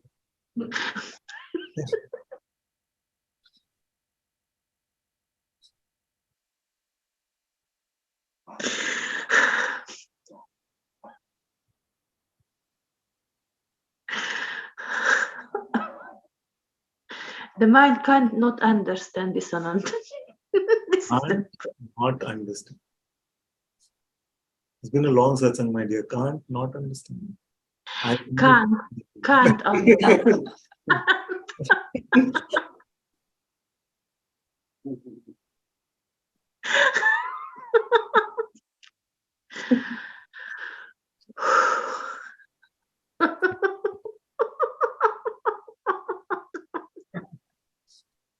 You know what I was saying? The only trouble is when we take ourselves seriously. Just relax, enjoy. Nothing is happening. Whatever is happening, nobody cares.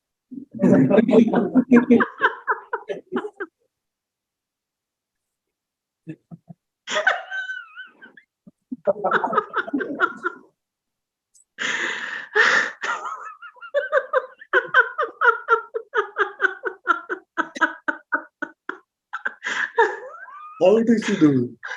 Every start so seriously. I am Aniko.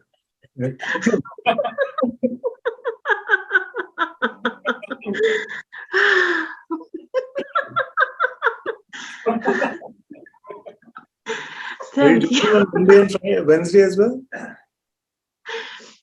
Anantaji, not all the time. You need to recharge this, like the seriousness, and then come back.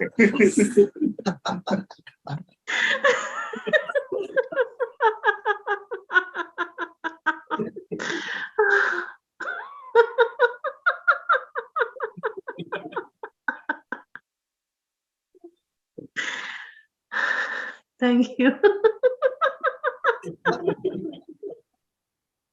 Sitcom Satsang with Aniko and Faza. We should record all of my interactions with Aniko in one video. Yeah? Like serious, laughter. Then again next week. It'll be a fun video. It's laughing like Guruji laughing Buddha video, but the questioner is the same one. Oh, Ananta, just one more thing. I'm not scared from you, but from Guruji. I cannot even open my mouth. Same. And Anantaji, I'm going to Sahaja in this month.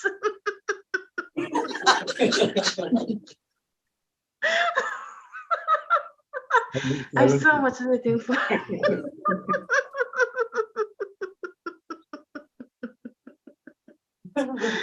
Yeah. Have you seen my photos with Guruji? Yeah. Look at the photos of my first like 5-7 years with Guruji. I'm just standing like a scared schoolboy next to him.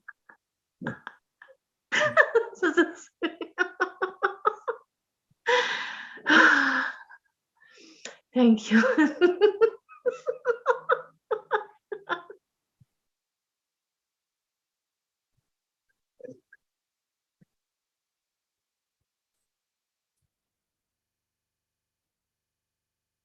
That's Claudia. Yeah.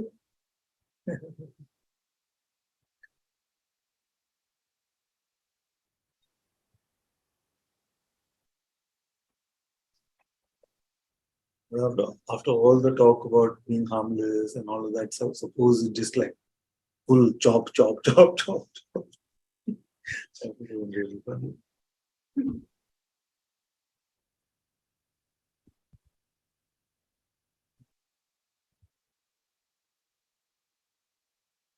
Hello, Father.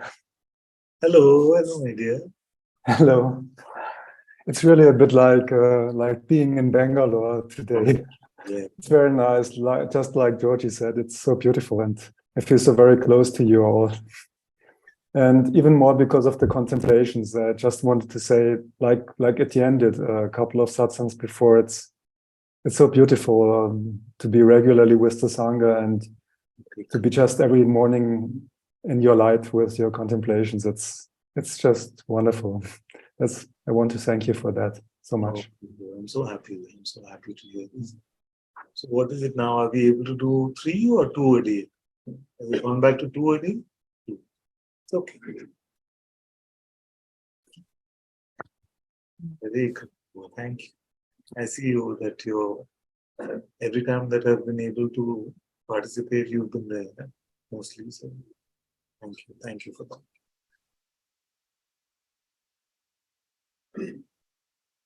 Father, Yeah. it feels very important here. It's Karunama again. It feels very important to surrender any idea of separation and everything else. Yes. Thank you.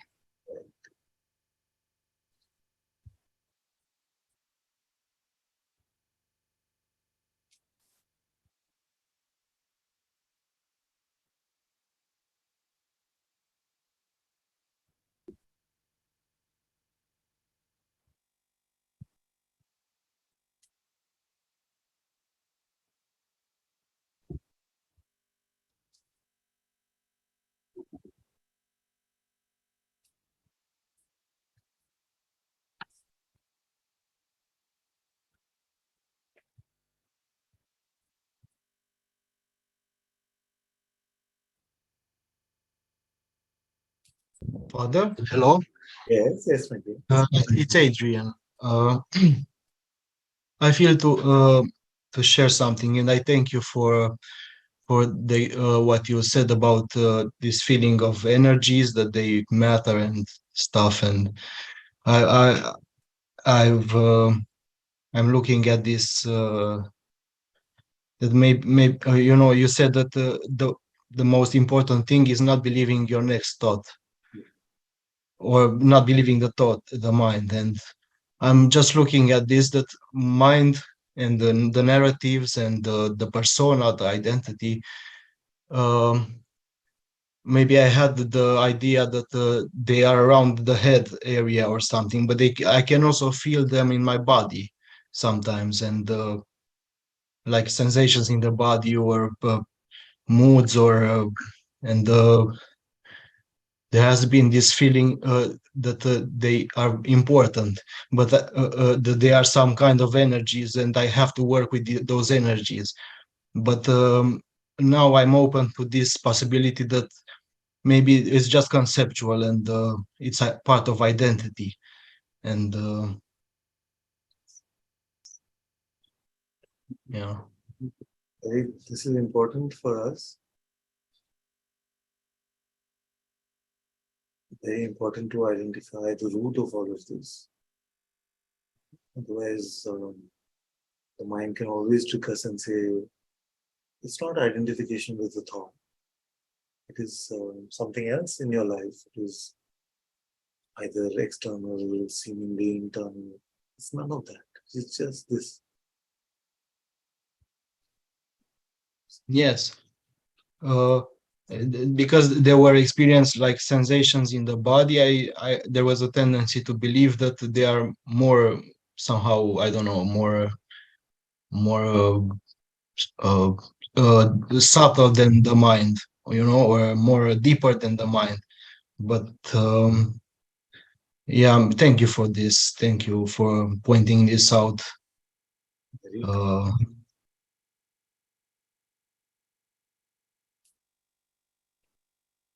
You remember the metaphor of the thief? When you're going to catch the thief, it will always throw some rocks in some other direction, some stones, pebbles to distract you. And say, no, no, it's not that, it's not me, it's there, it's there, it's there. And many of us keep waiting for the mind to confirm that the thought is the problem. But if it confirms, it becomes like the checker guy. If it doesn't confirm, it will always tell you it's something else. Best not to go with its report. Yes.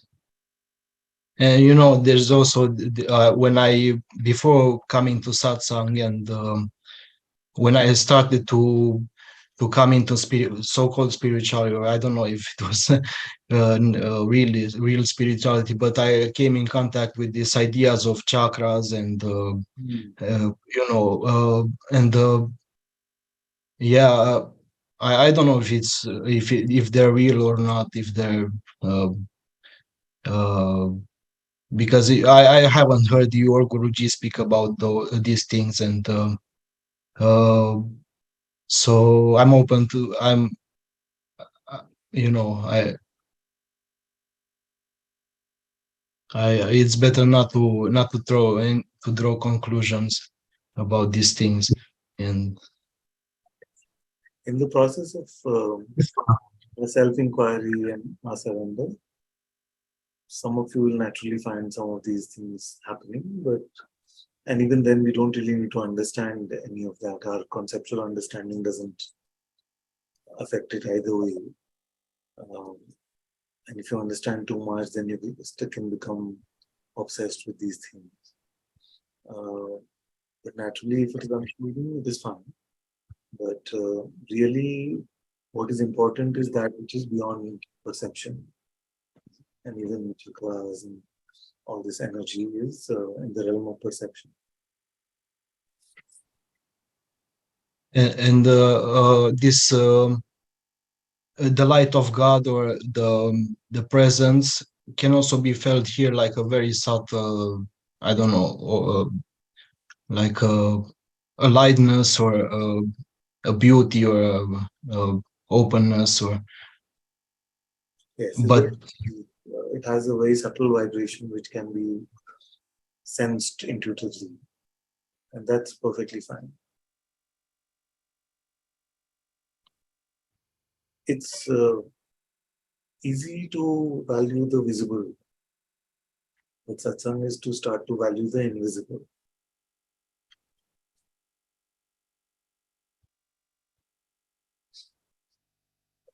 Thank you. And if I can ask one more thing, I was wondering about this. If all desires, I mean, if some desires are very natural, like hunger or thirst, and maybe sometimes mind can create a narrative around these natural desires, and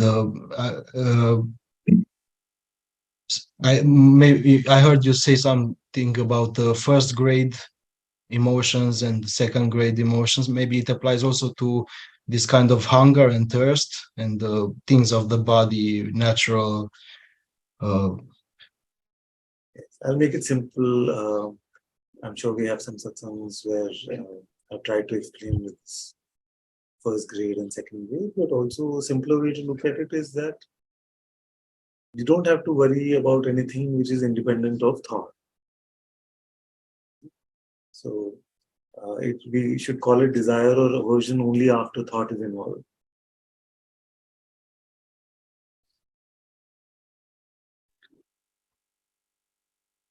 Yeah. So then sometimes if the mind creates a narrative around, for example, I'm thirsty, there's a feeling of thirst, but the mind can create a narrative. I would love to drink some orange juice, or I would love to go to that place to eat something special. There was a tendency to believe that these things are natural, but I feel more and more that they're narratives and not natural to. Yes, that's why, okay, let me clarify this for everyone. Everything can move externally or not from your heart naturally. And if it is coming from your heart, then it is absolutely fine. But if it is just mental desire or aversion, then we can let it go. And if we have indulged or been averse to something, then even after that we must let it go rather than feel guilty or unworthy or something like that. Yes, yes. Every moment is a good moment to let it go, basically. Yes. Thank you. Thank you. Thank you. Thank you, dear. Thank you. All right.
Thank you all so much for being in Satsang today. Sadhguru Shri Moji Baba ki jai. Guru Kripa Kevala.